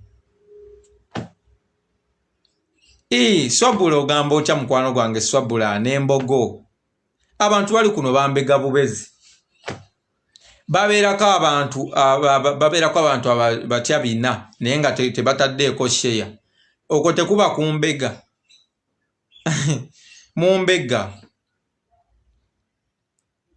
abagamba tuzzaako ki mwe muteekeewo amaaso kola ky'olina okukola gwe ng'omuntu lwaki weebuuza ku nze ng'ate byonna tuze tubibagamba nze nkugambye no samiti embeera tegenda gireka kyekimu gwe teekawo amaaso tunula ate buli abadde mu samiti tekitegeeza nti musiru ama Lasita Jose nkwagala nnyo muyimbi wange Lasita Jose ayina obuyimba obusinga okuba mu bitundu byaffe ebyo mu kirabu ezisinga ne ku TV ne radio kati babukuba oyo muganda wange tuwangadde naye Lasita Jose ayina akayimba atalina kabina alikaaba kati nina omupromotinga n'aba n'akayimba guyaayo baana ba ghetto oba mukitegeera nyimba zaabwe nnungi nnyo so eyo yembeera egenza akawungezi kalera abasinga kumwe muzereeti musanze pulezidenti amaze naye kyemmanyi ku linki ze nabawadde era mugenda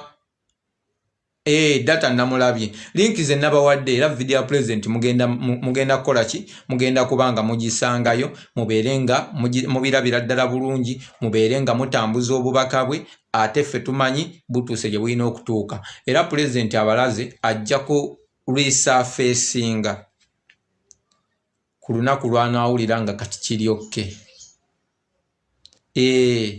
ajja kulisurfacinga kati abadde bagamba nti bamukutte simanya tu we are going to capture him temulina kye musobola capturinga kubanga olaba omuntu omu abalemi okukapturinga kati musobola kukola ki mwali mutankuula entalo ku Kenya yali egenda kukuba mmwe bawe ne risiiti omukulembeze abagambye agenda kuvaayo lwategese okuba ng'akola ki ng'avaayo nga ne bano magulu meeru bakyeruppe bannannyini kuvujjirira nakyemalira bwe bakola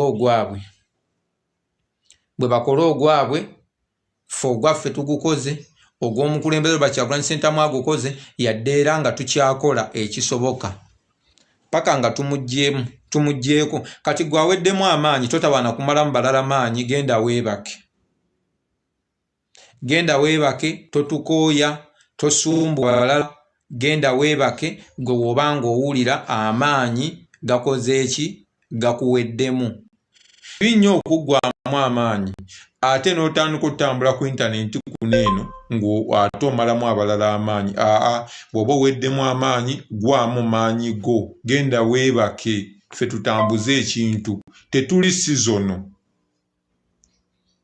2017 naliwo 2018 yenze muntu omu 2019 nkyaliwo 2020 nga wendi nnyo 2021 wendi 2022 2023 2024 2025 2026 nakati nkyaliwo ntambuza ekintu paka kubanga bw'otandika ekintu n'otakimaliriza obanga atalina kye wakola oba tolina mulimu gwe wakola tuba tukubalira mu bataagezaako kati y'ensonga lwaki ffe tulemerako paka kuwulira bubi njaga kwebaza abantu abamu kati wano nga Swabula abaddeko awo oyo Swabula okyaliwo Swabula y'omu ku bakaawo kadda bakaasangwawo lwakuba ennaku zino 2 mbadde simulaba ennaku nga wiiki 2 simanyi oba naye yatandise okuyiika evviivi naye y'omu ku bantu mwaka ku mwaka waali bukya tubeera wano mulaba tazikiza kitegeera ng'oggyeko guno omwezi ogusembyeyo mbadde simulaba bulungi nina okugenda mu Mubege ndabe oba kaasangwawo munnange akyali ku mulamwa oba yavudde dda ku mulamwa sirina we sijja okyali ku mulamwa bw'oba okyali ku mulamwa kirungi yegwe omu ku bawangaalidde wano bano buli omu kaagumire ku munne tutambule naye ntuna ku bantu bemmanyi ab'emyaka egyayita nga nakati tebannaba kuzikiza abakadde abo nga tebannaba kuzikiza nga balemezzaako so nga ate naye wenna ojoyiningidde enkyukakyuka oba ojoyininze leero naawe obeera wa mugaso nnyo nga Swabula lwakuba ye abaana bingi ebyokunnyonnyola by'otaalaba oba wa mugaso nga Swabula eyasookawo lwakuba aba akusinga experience era oba oyina omuwuliriza bw'aba alina byakugamba kati waliwo pano ze nnina okutuulako nze nga Batoke mwenna abaliko ne musirika nze ne njogera ne gwe nsanze alina omuzindaalo n'osirika nze ne njogera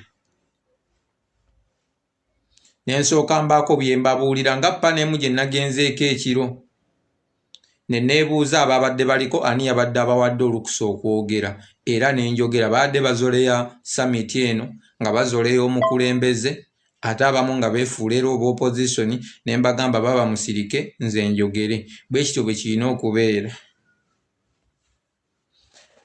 senior blogger Dr. Batoke nali nno neerabira n'okwerabira nti ndi dokita ate nga ne mu 2021 era nali dokita ku kampeyini nali nakyerabira omanyi nti enkyukakyuka eno ekwerabiza omulimu gwo n'otuuka n'olowooza nti oba wasomerera gwabwa buloga kulukola embeera ndowooza nasomera gwaba buloga kumbe nali musajja nga ndi dokita naye maama kyukakyuka etereggwe tutere tugende mu ntebe buli omu adde ku mirimu gye oba mukitegeera Swabula mbeera awo ne ŋŋamba ndowooza ndi buloga gwe mulimu gwe nasoma ku university kitegeera kuba kati bye bintu byentambuliramu ennamba eyo gye mulabawo mwongere ng'oziteekangako data kuba ne wano tuli ku data muyinza okugamba mwamutuwa mu kampeyini mwokka mujja mutuwa paka Museveni lwaligenda nga naffe tubaweereza muganda wange Mr. Promise USA sebo nkulamusizzaako Masudi mwenna ababaddeko mwenna n'abagiriko n'abagyekuumiddeko n'abanfolowinze mwenna mbaagala nnyo tuli mu kisiibo ekisiibo kyatandise eky'abasiraamu n'eky'abakatuliki kati buli muntu asiiba eky'abasiraamu n'eky'abakatuliki kyatandise yensonga lwaki mundaba amaanyi g'enjogeza si mangi njogeza amaanyi matonotono nandibadde kati natuuyanye dda naye tuli mu kisiibo era sijja kwogera bingi omukulembeze waffe tumwebaza okubanga ayogeddeko eri ensi yonna olw'ebigambo ebyo byayogedde ne message gyayisizaawo ebadde y'amaanyi kati tulindirira bakaggwe ensonyi kiki bagenda okuzzaako bakaggwe ensonyi bagenda kwakitinga oba bagenda sigala bamuwuliriza buwuliriza nga banyumirwa bunyumirwa kuwuliriza so nno baganda bange engeri gye natandise kwogera ku ssaawa mmeka ku ssaawa 9:30 nga nakati era mbadde nkyayogera ndowooza mujja kunzikiriza okuleka ng'olina ekibuuzo nga kiri mu komenti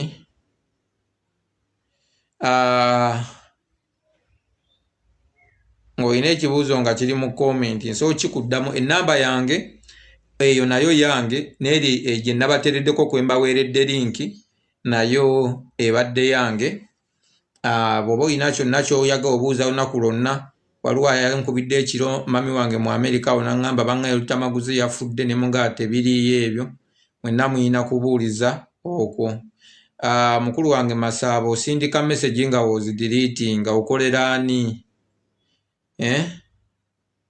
buzibu ki ow'ekitiibwa Masaba honorable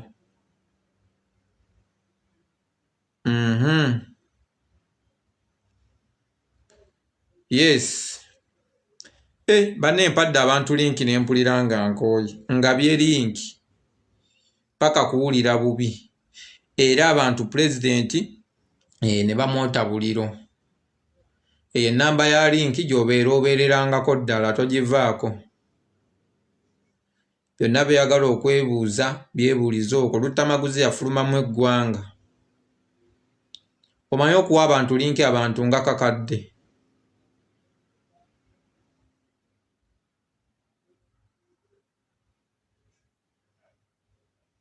bantu ne mbawa linki ne bagala ne beerabira omukulembeze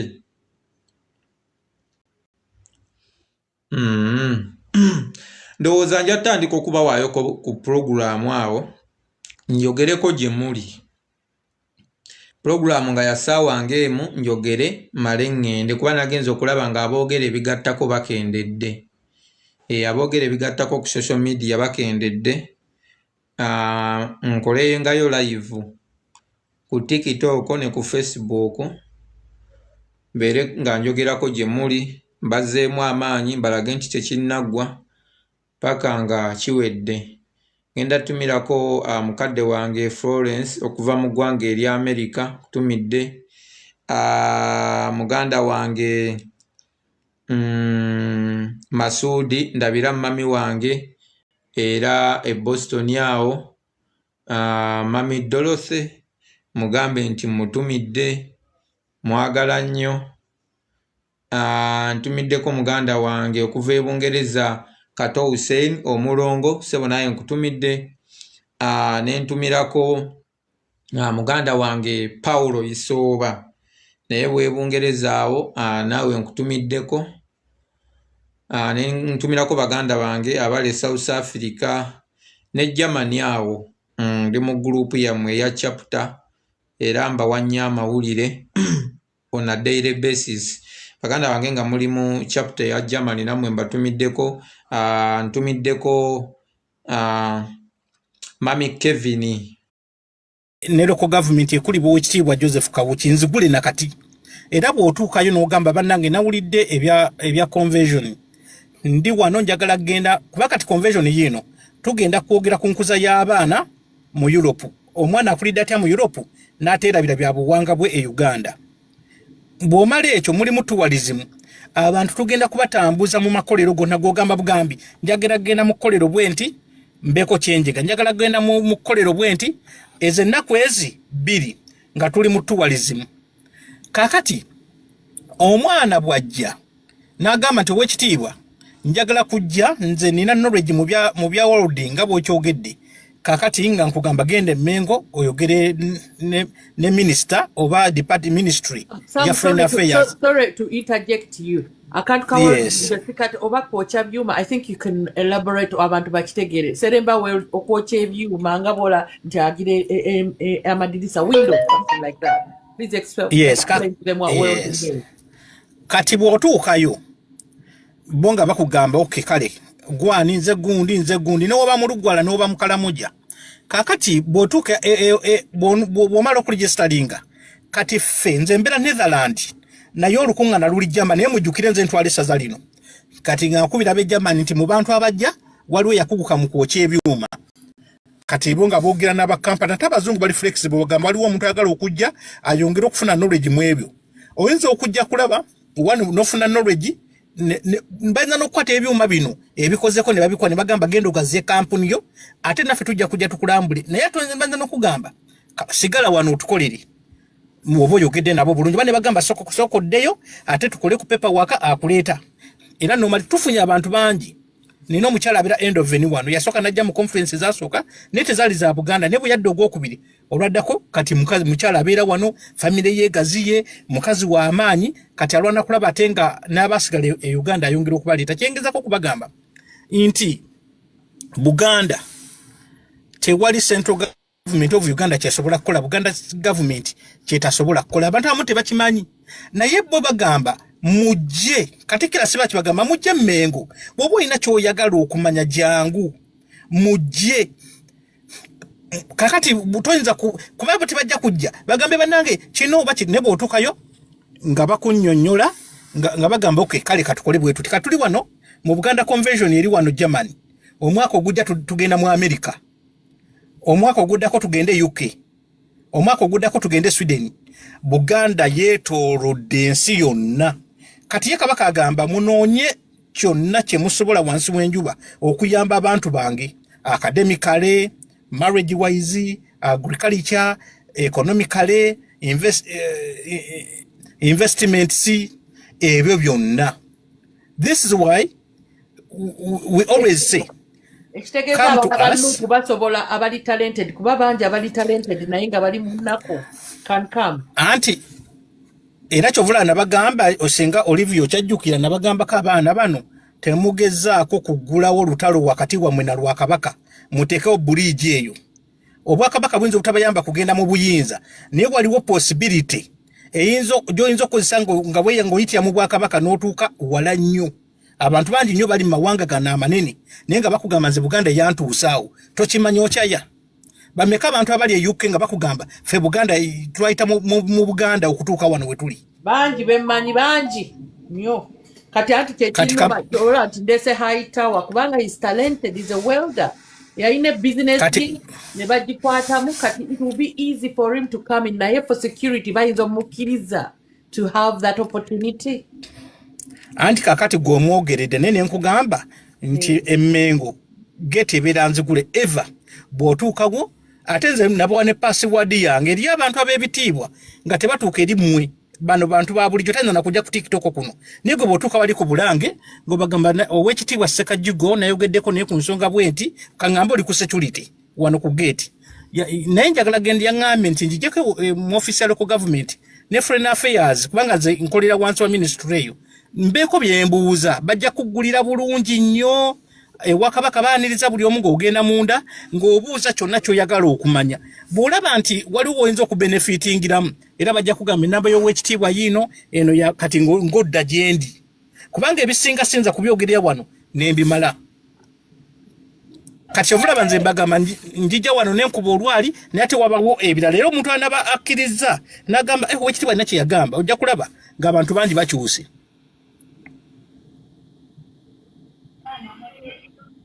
abaana balina businesses balunda obuntu that they want to know kati jukira nti abantu they find that barrier kati nga Winston Churchill bwe yagamba if opportunity doesn't knock build the door build that bridge kakati nabagambye nene eddakiika 2 mpisizaamu eddakiika 5 namba kati era mbasiibudde naye abafunyeemu ndowooza bafunyeemu bano basikajuga akola kiriningi bali abo mubaveeko kubanga mu buli nsi babeerayo amanyi n'atamanyi oli ayogera buli kimujidde mu mutwe naye nze abanaafunamu bajja funamu kyekindeeta wano seremba njagala omuntu omu ajje wano ku mukutu gwagambi nze nafuna connection bweti naye nayitira ku mukutu gwo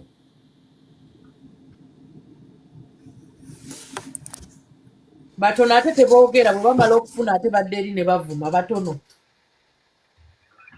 yes nyabo mwana muwala ensongo zuulidde oba nzuulidde kati okoze otene nga ndabye nga ali e Uganda ne sente ndabye obala za Uganda ndabye obala 2,000 mutwalo nga temulimu wadde ekizike kyokka nga ffe abalina ebizike tuli eno biriwo ebizike sooka ondageeko anti gira mu vidiyo nkulaga ebizike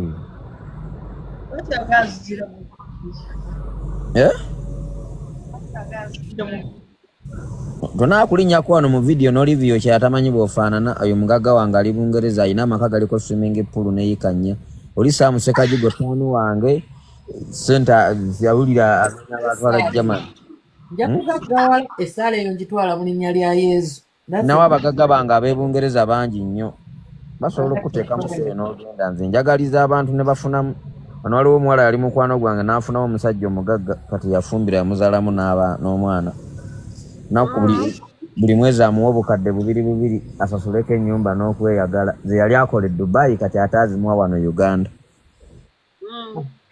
kiri wa bulijjo nkwanaganya abantu n'okweyagala naye seremba singa wali musawo muganda singa olina ssente singa obeera toli muyaaye gira mu vidiyo naawe wendi waliwo abantu ate abantu kibiiki gwe toli muntu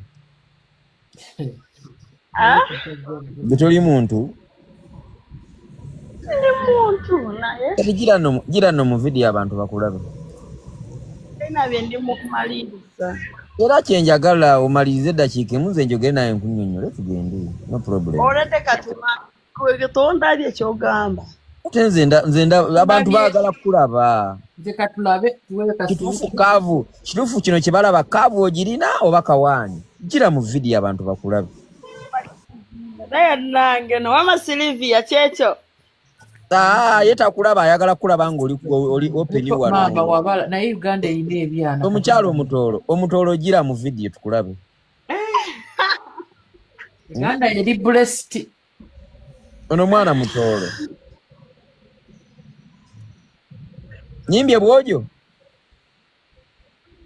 tolimbye naye sigenda kugira mu vidiyo kale waki tutereyo akafaananyi akalala agire mu vidiyo saagala bifaananyi nze namulabye edda byonna ebifaananyi bye nabirabye edda naye agire mu vidiyo naye seremba amaddu oligakomyawa nina amaddu nze omwana ono mwagaliza afune ku ssente ezitegerekeka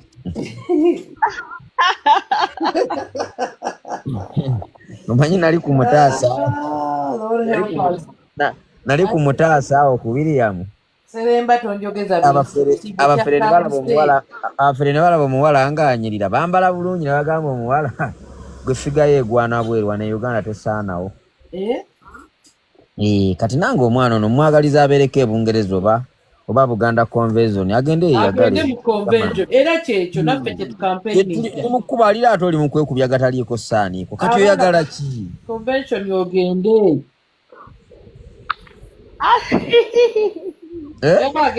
oyagala kubeera Dubai mitwalo kakadde simanya kamu kitundu simanya mitwalo 9 Saagala. Kati ate kiki oyagala? Gwe bakutondera Dubai nti bw'olinnya kunyonyogera Dubai. Okimanyi mu nsi endala Dubai tebagitwala nga nsi nti omuntu yalinnyeko ku nnyonyi.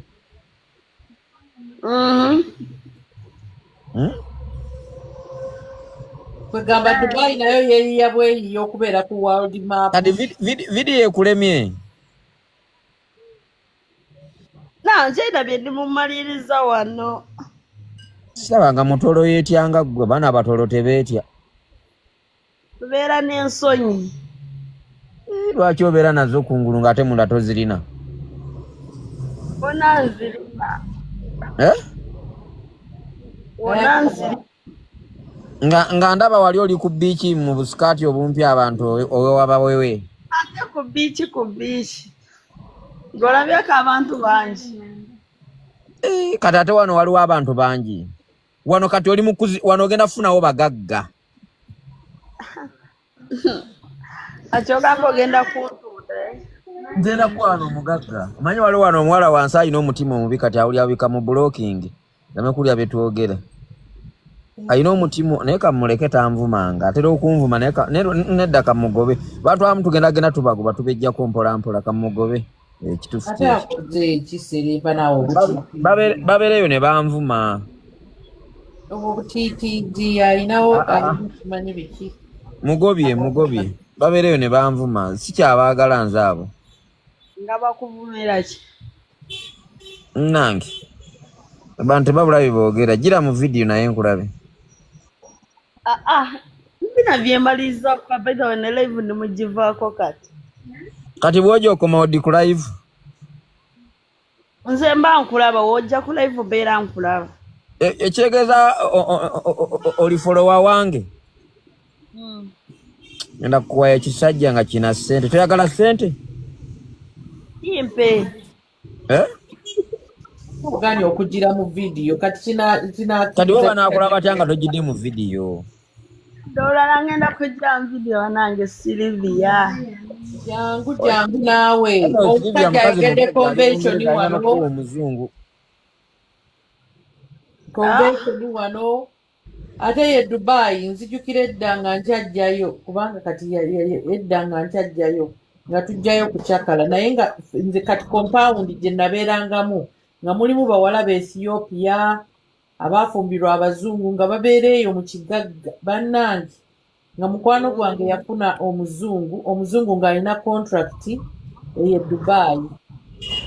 Kati bannange nga bwe tujja okukyala nga bwampaka invitation nenzija nenkyala n'abaana maama nga wentuukira nga tolabawo namuddugavu ngati bannaye omwana omunauganda n'afuna opportunity ng'abazungu bali wali ba expatriates bagamba wiyagala African wife nenga nti kale abaana bano ate akyaliyo mukwano gwange naye mu compound alimu naba Ethiopia mulimu abo b'Amerika gundi wali kankunyonye muka inbox nze tonnoonya bintu bisikwasa seremba geze mbadde nkuwa ddiiru ogitidde kati nze kukolere waliwo kati va mu compound zino ze musiibamu waliwo compound eziri exclusive nga mulimu bakaabazungu nga naye baddugavu nga bannayuganda nga ba East Africans nga tosangawo nga waliwo wenasanga nga tosangawo yadde n'omunigeria nga waliwo ba Ethiopia waliwo bannayuganda waliwo bannakenya naye nga abaana bali balina obulamu balina life yaabwe tebakyakalira eno gye muli tanabono mulaza manyina zinze mbadde nkubalira akatambula bw'oba osobola noonya mulaza oba tugamba ki akaluka nze mbadde nze kwogera yogera why biwedde sabiti ewedde anti akalulu kagenze katya abagenda bya announcing enkya tomorrow si leero. Okay, webaleba otukoledde n'oweereza bambi no problem. Naye ate preamble kati akalulu kali akasooka ak'ebitaano abantu bwe balondera ebitaano okufuna gundi preamble agiwadde ojjukira wali we baavotinga nti gundi they stand with Robert ojjukira zaali vote bavotinga kati ate balina okuvotinga balabe again byaliwo summit we yatandikira bw'oba nga bawefollowinga ya kyembadde ndiko ekyo kati awo beetaaga okuddamu okuvootinga again anti kati wano votes mukama bw'atusaasira abalonze Kyagulanyi nti democracy bagireete mu Uganda abalonze Kyagulanyi nga basinga ababirwanyisa awo ndowooza bajja kukola ebyabwe ebisinga kuffe bye tumanyi so bagambye they will announce tomorrow the votes so let us wait. awo amiina ennene kubanga ate jjukira nabo kati tebaagala kuswala ku international level tekisoboka balina okusigala bwe batandika okwekyusakyusa nga lulinga mwavooti kyobamanya essaawa zino Bobi Wine level gy'aliko eri very international you get very international so balina okukola ngawe balina okukola nga kuba kyemanyi abantu abasinga bali ku sayidi ye waliwo ebintu ebiswaza kwegamba nga okutuuka n'abo bonnyini balobisiti b'oyo Naabagereka koza amanya twagakyusiza balobisiti nga nabo baswala kwegamba omuntu okuva eri ogaa nti mukazi wange bamwambula kwegamba nawe kennyini otya ogenda okutuula otya mu banno nga mutudde eyo munywa kacaayi muli kawayini noga nti bana kino ekintu nakyo gye kiri ono omuntu twanywanga naye caayi atuula naffe mu White Hall anti ye parliament jukira Bobi Wine ayina nezi evidence you get nti newabadde nga ayogera nga giving out his speech mu background ye bibadde biraga nga balaga engeri gye batulugunyamu you get kwegamba biraze ekifaananyi ekirala ennyo nti ne bw'oba ofaanana otya ne bw'oba ate nze neewuunya abo bagundi abo simanyi oyo mugalu simanyi mugalu abo bonna ba pastors kati tuli ekisiibo kitandise sebwadda ekisiibo kino kitandise bagenda kukola bati bagenda kukola batya abo bapasita Kayanja essaawa zino kiki kye bagenda okugamba kuba omuntu ayinza kulayinga on international scene ebintu ebyensonyi ebiri so grotesque bwe bityo vane kwekyo sinti tasobola kulayinga on the international whatever we people and the person who was giving out the speech we do have evidences whatever chaoses we're going through you get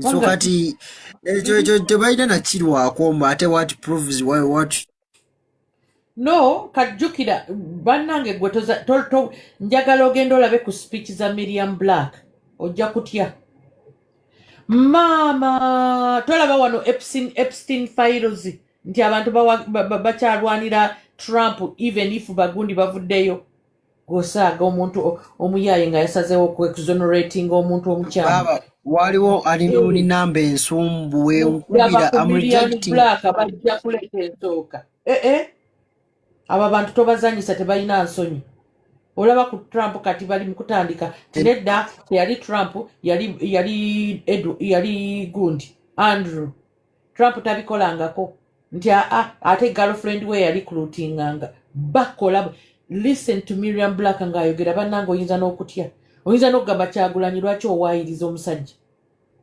abo abantu bazibu nnyo don't never take such a chance ayinza okuwolereza ekintu n'olaba nga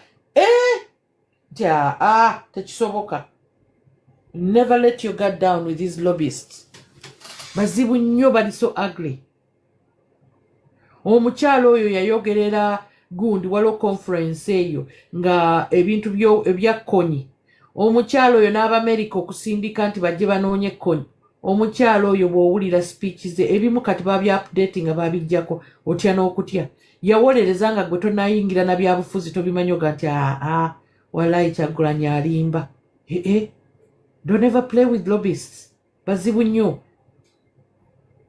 ayinza n'ogamba nedda abanaanupu bavuma nnyo era ndowooza kyokka bo beerabidde nti bebaki they're the ones provoking a reaction and they spin it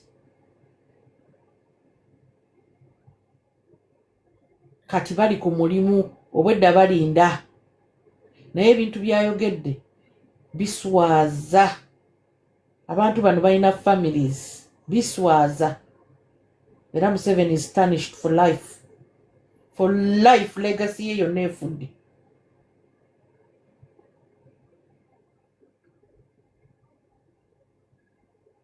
Can you imagine otandika otya okukola ebintu ng'ebyo mwenna ne musirika abayimbi b'e Uganda abaki abawala musirise muffe tuli ba feminist my foot.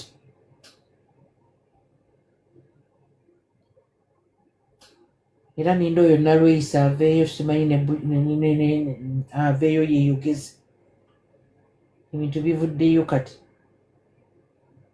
tekyali kudda ate wati waliwo abantu mbadde wano nga ndi ne profesa wange tulaba naŋŋamba nkulaba profesa nno ali ku International African Studies agambye this is sickening kyolaba gundi bamwogerako omugaga Olivia katuve wano mu mutima mulungi tugende kano kakaniseewo nti profesa wange akola mu international gundi agambye nti olaba ne Putin bamwogerako tokya gundi chambers zalina naye ate omukulembeze okwenyigira mu bintu ng'ebyo ono ayitiridde kino kiri so disgusting. Okay. Ibana Uganda mwena abatubaddeko leero abatapinze screen abakoze buli ekisoboka kyonna ne tubeerako okuva tusaawa nakeddeko ku makya ku live nenjogera ku ebigenda maaso mu ggwanga ne mbipostinga sina gwenvuma sina gwempemula era bwentyo bwenja okutambula tekina kye kingasa kuwemula oba kuvuma tekina kye kinyongerako ne tukola tukoma wano kusaawa 8 live ne tugitambuza nebeerako n'abantu ababadde basoba mu 1000 babaddekokko ku ssaawa ezo ne tusomesa abantu butya ebigenda mu maaso paka gye tuwunzikidde kati nga tulinako abantu 84 era ke tubasiibulire wano mu ngeri okutubeerako tetulina buzibu nansi tetuvuma abantu naye nga twetaaga eddembe lyaffe n'ensi okukyuka tusobole okusigala nga tutambulira mu baganda baffe nammwe abatubeereramu tubawa ekitiibwa tubaagala nnyo ntubira nnyo abantu abali e Bungereza abantu abali mu Canada abali mu America abali Germany abali Berlin abali mu kitundu kya Uganda kyonna mbatumidde nnyo era mbaagala nnyo kambasiibule naye namba eyo mugitangako ku kasente neneyagala sinza ali obulungi neetaaga ku sente gimulaba eba ogenda kubbayo ebeerako gye tuli maama ogamba otya maama gaga Olivia nkumidde nnyo naye munnange ekyokuvuma webale mutavuma bantu seremba nze kinkolera kimpa n'essanyu okujja ku mukuto guno mu bitiibwa weebale naye banaye bavuma abantu mu bikomye munange kyekituwa abantu okusigala nga batwekuumiddeko abala ne balowooza mbutumbu oba tulina bye tukola tiktok banaye tebalina bye bakola tiktok gebeeramu esimbu tambula n'abantu abantu kolera abantu tolumba muntu nze ndabyeko abantu nga bakoze live ng'erina abantu 14 naye nga kuliko abeeyita abanene naye nga kyebatambuza kuvuma abantu ne nga abanaye njirabyawo tugende mu maaso obwedda weeri etambula bajja wano ne babega bwe bamala bwe baddayo bwe bityo era bakyali mu kuvuma era bavuma seremba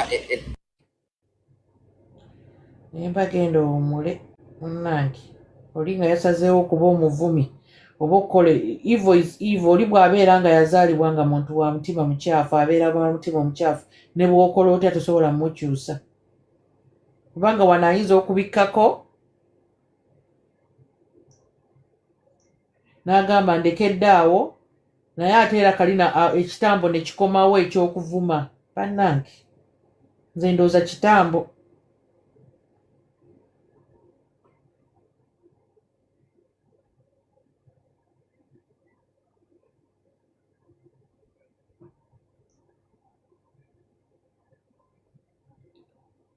kitambo ky'okuvuma abantu bannange bwe mubeera obulungi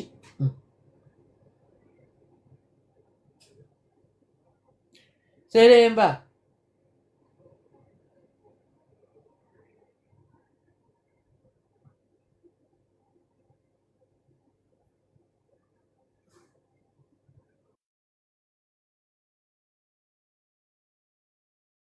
Kuwulira.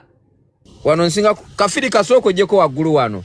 Nti wano nsinga kubeera ne bakasitoma bange Abangereza, Abamerika, Abakanada, n'abaana b'e Saudi sibalinaako buzibu Dubai wawonna n'abaana abali mu Uganda.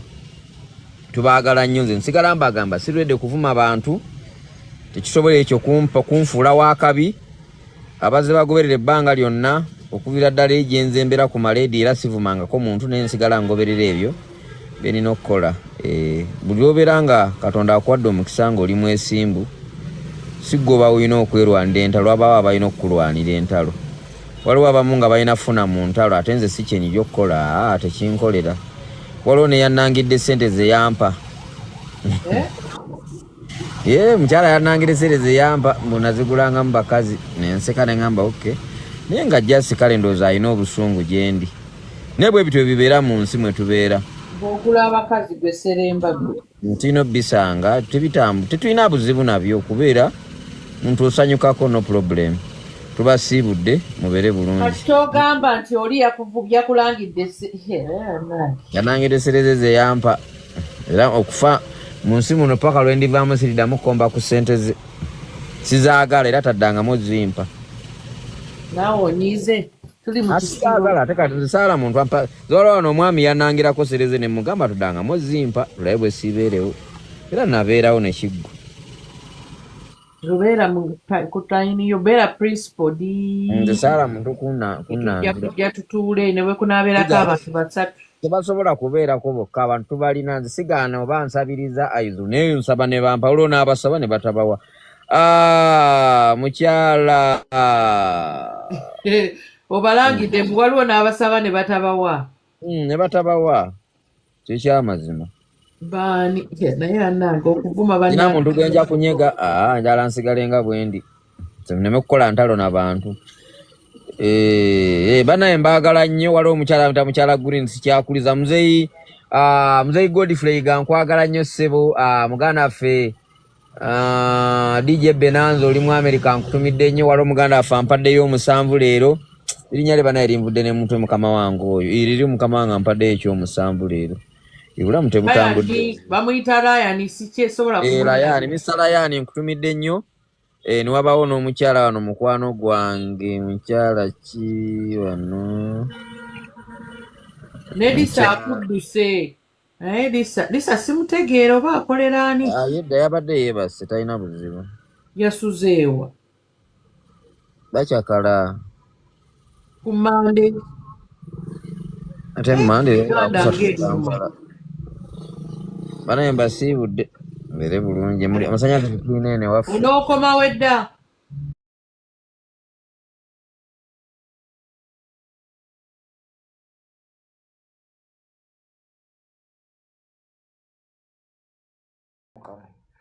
Baali eyo mu bivulu byabwe n'asooka awemula maneja we kennyini n'amugamba olinga kino n'agakubawo bw'ati ku mmeeza neŋŋamba so mulimu abantu abamu ng'omwana we bw'akugamba nti ayagala kubeera nga gundi nga mu butuufu naawe olaba omuzadde olina omulimu ogw'amaanyi ogw'okukola okukyusa obulamu bw'omwana oyo okumubuulira okumuzza mu sheepu entuufu. So bwe bulamu bwe tulivinga abazadde kibakakatako okuyimirira ewamu n'abaana. So we are very sorry okulaba nti ono omwana bambi yafudde. Ndaba na muwagizi wa Manchester United. So Manchester United yafiiriddwa omuwagizi Kyabulabe. Muwala sima tetumanyi embeera ki gy'alimu as of now ne katusabe kuba naye ayinza okuba bambi ng'ali tortured mentally disturbed nga yeetaaga okulikavalinga tetumanyi embeera ki gy'alimu.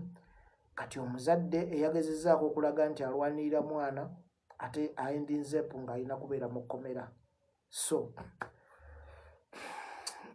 Mukama Katonda tunamu entiisi noga ate ng'oluusi naye bambi yakikoze tagenderedde naye maama n'okuba omwana essaawa emu n'okwata essaawa ey'okubiri oli mu kkuba essaawa ey'okusatu ababaddewo bagamba mbu bagenze okulaba omwana atandise omusajja agenze okulaba omwana atandise okwesika n'agamba agwe oli mu kwekoza weefuula azirise tolina byeweesika wano n'ayongera okkuba osanga omwana teyandifudde ne mu kwongerawo okkuba bulamu bwe yatutte omwana bw'atyo n'afa.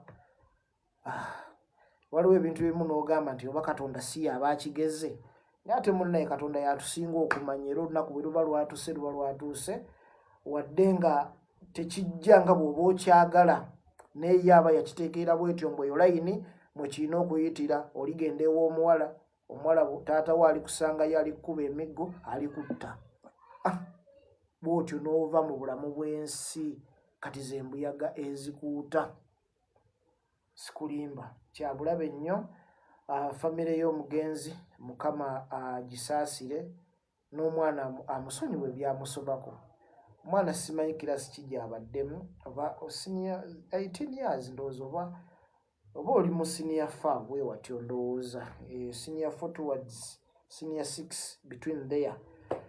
Omwana n'afa afudde naye nga nkuwadde side zonna because for me sisobola kutunula side emu yokka ya mulenzi nti lwaki yafudde oba lwaki baamusse. Olina okutunula ne ku muzadde naye otuna mu picture nkulaze moment abantu gye balimu e Uganda. Kati gwe okimanyi nti lwaki crime rate e Uganda yeeyongedde? Abantu tebalina mirimu. Abavubuka njaga otunemu abavubuka be baagoba mu Lubigi baddawa babeerawa ng'omaze obbajja mu Lubigi wabateekateekera kuddawa? Ekyo kibuuzo kidde eri gavumenti erina okukyebuuza. Abavubuka abaali babeera wali ku mwala gwa gundi gwa abaali bali awo nga we basula balaba weewaka bazimbawo baddawa? Ekyo olina okukyebuuza. Abantu abaali mu kiteezi obulamu totale bwakyuka baddawa? So omenyi w'amateeka ndaba abantu bakomplaininga bangi weeyongedde. Kati okutambula ekiro okumala gatambula it is risky. Era naddala mmwe abakyala mulina okwegendereza. Yes, kuba mwe abangu b'okutuukako n'abasajja babatuukako but at least omusajja oli atyamu n'agamba kiyinza okunsinza amaanyi ne ku mukyala kyanguwa. So mulina okwegendereza ne oba ogenda out making sure otegeeza ab'ewaka ng'ogenda. Gwe ng'oli mukyala tegeeza ku b'ewaka ti ŋŋenda wano ndi nenda ku meetinga gundi whereby nti singa obuzibu bwonna bubaawo waliwo we basooka okutresinga nti bwe yavudde badde aveeko yatugambye agenda wano naye ovudde eka toyogeddewo olaze otambudde butambuzi ojja kuba wakafuluma ogwe mu bw'obutayimbwa. Olemera akasimu ka iPhone bakukuba akatayimbwa akasimu bakatwale n'okufoofe. So tulina okwegendereza. Ate Uganda mugimanyi oli waawulira emiranga ewa neighbor ate ye anyweza bunyweza lujja ebyo teeka agamba n'omwana kuliko kufulumeka nti 2 yongerako ey'okusatu n'ey'okuna tebatuyingirira n'atamanya nti wanabba ewoole ne biggwayo ate bajja kuddawo nabo babbewo. Kati Uganda simanyi ki kitulimu bannayuganda simanyi ki kitulimu tetwerumirirwa bwe buzibu bwe tulina obusooka. Tetulina oba ekyo omutima gwavaawo ogwo. Munnayuganda awulira ddala munneiba nga bamutuga naye ng'asobola okubaako nekyakola naye agamba bannayimugire yongerako okufulwawo ey'okuna n'asirika. Olunaku lwe balimala okubba oli naawe bajja kuddako wuwo bali kubba. So ndowooza tulina okwebuulirira tuyimirire wamu nga singa tuba unity. Ndowooza kyova olaba ne gundi yagaana wamma protest vote. Unity yagaana naye newe so embeera bwetyo bweri. Omwana ye yafudde asukidde eri abazadde ye gundi kyendala. Ndabyeko ne Joyranda bannaaye ndowooza kino Mukisa David nkulabyeko awo gamba oti emotional intelligence. Joyranda waliwo producer amuvunaana nti yamukola ki ono si ye Joyranda kaako very beautiful young lady simanya young lady mba muvumi very beautiful young lady Joyranda waliwo producer gwe baakola naye oluyimba. Producer agamba nti teyamuwa ssente amukubira amasimu takyakwata kakati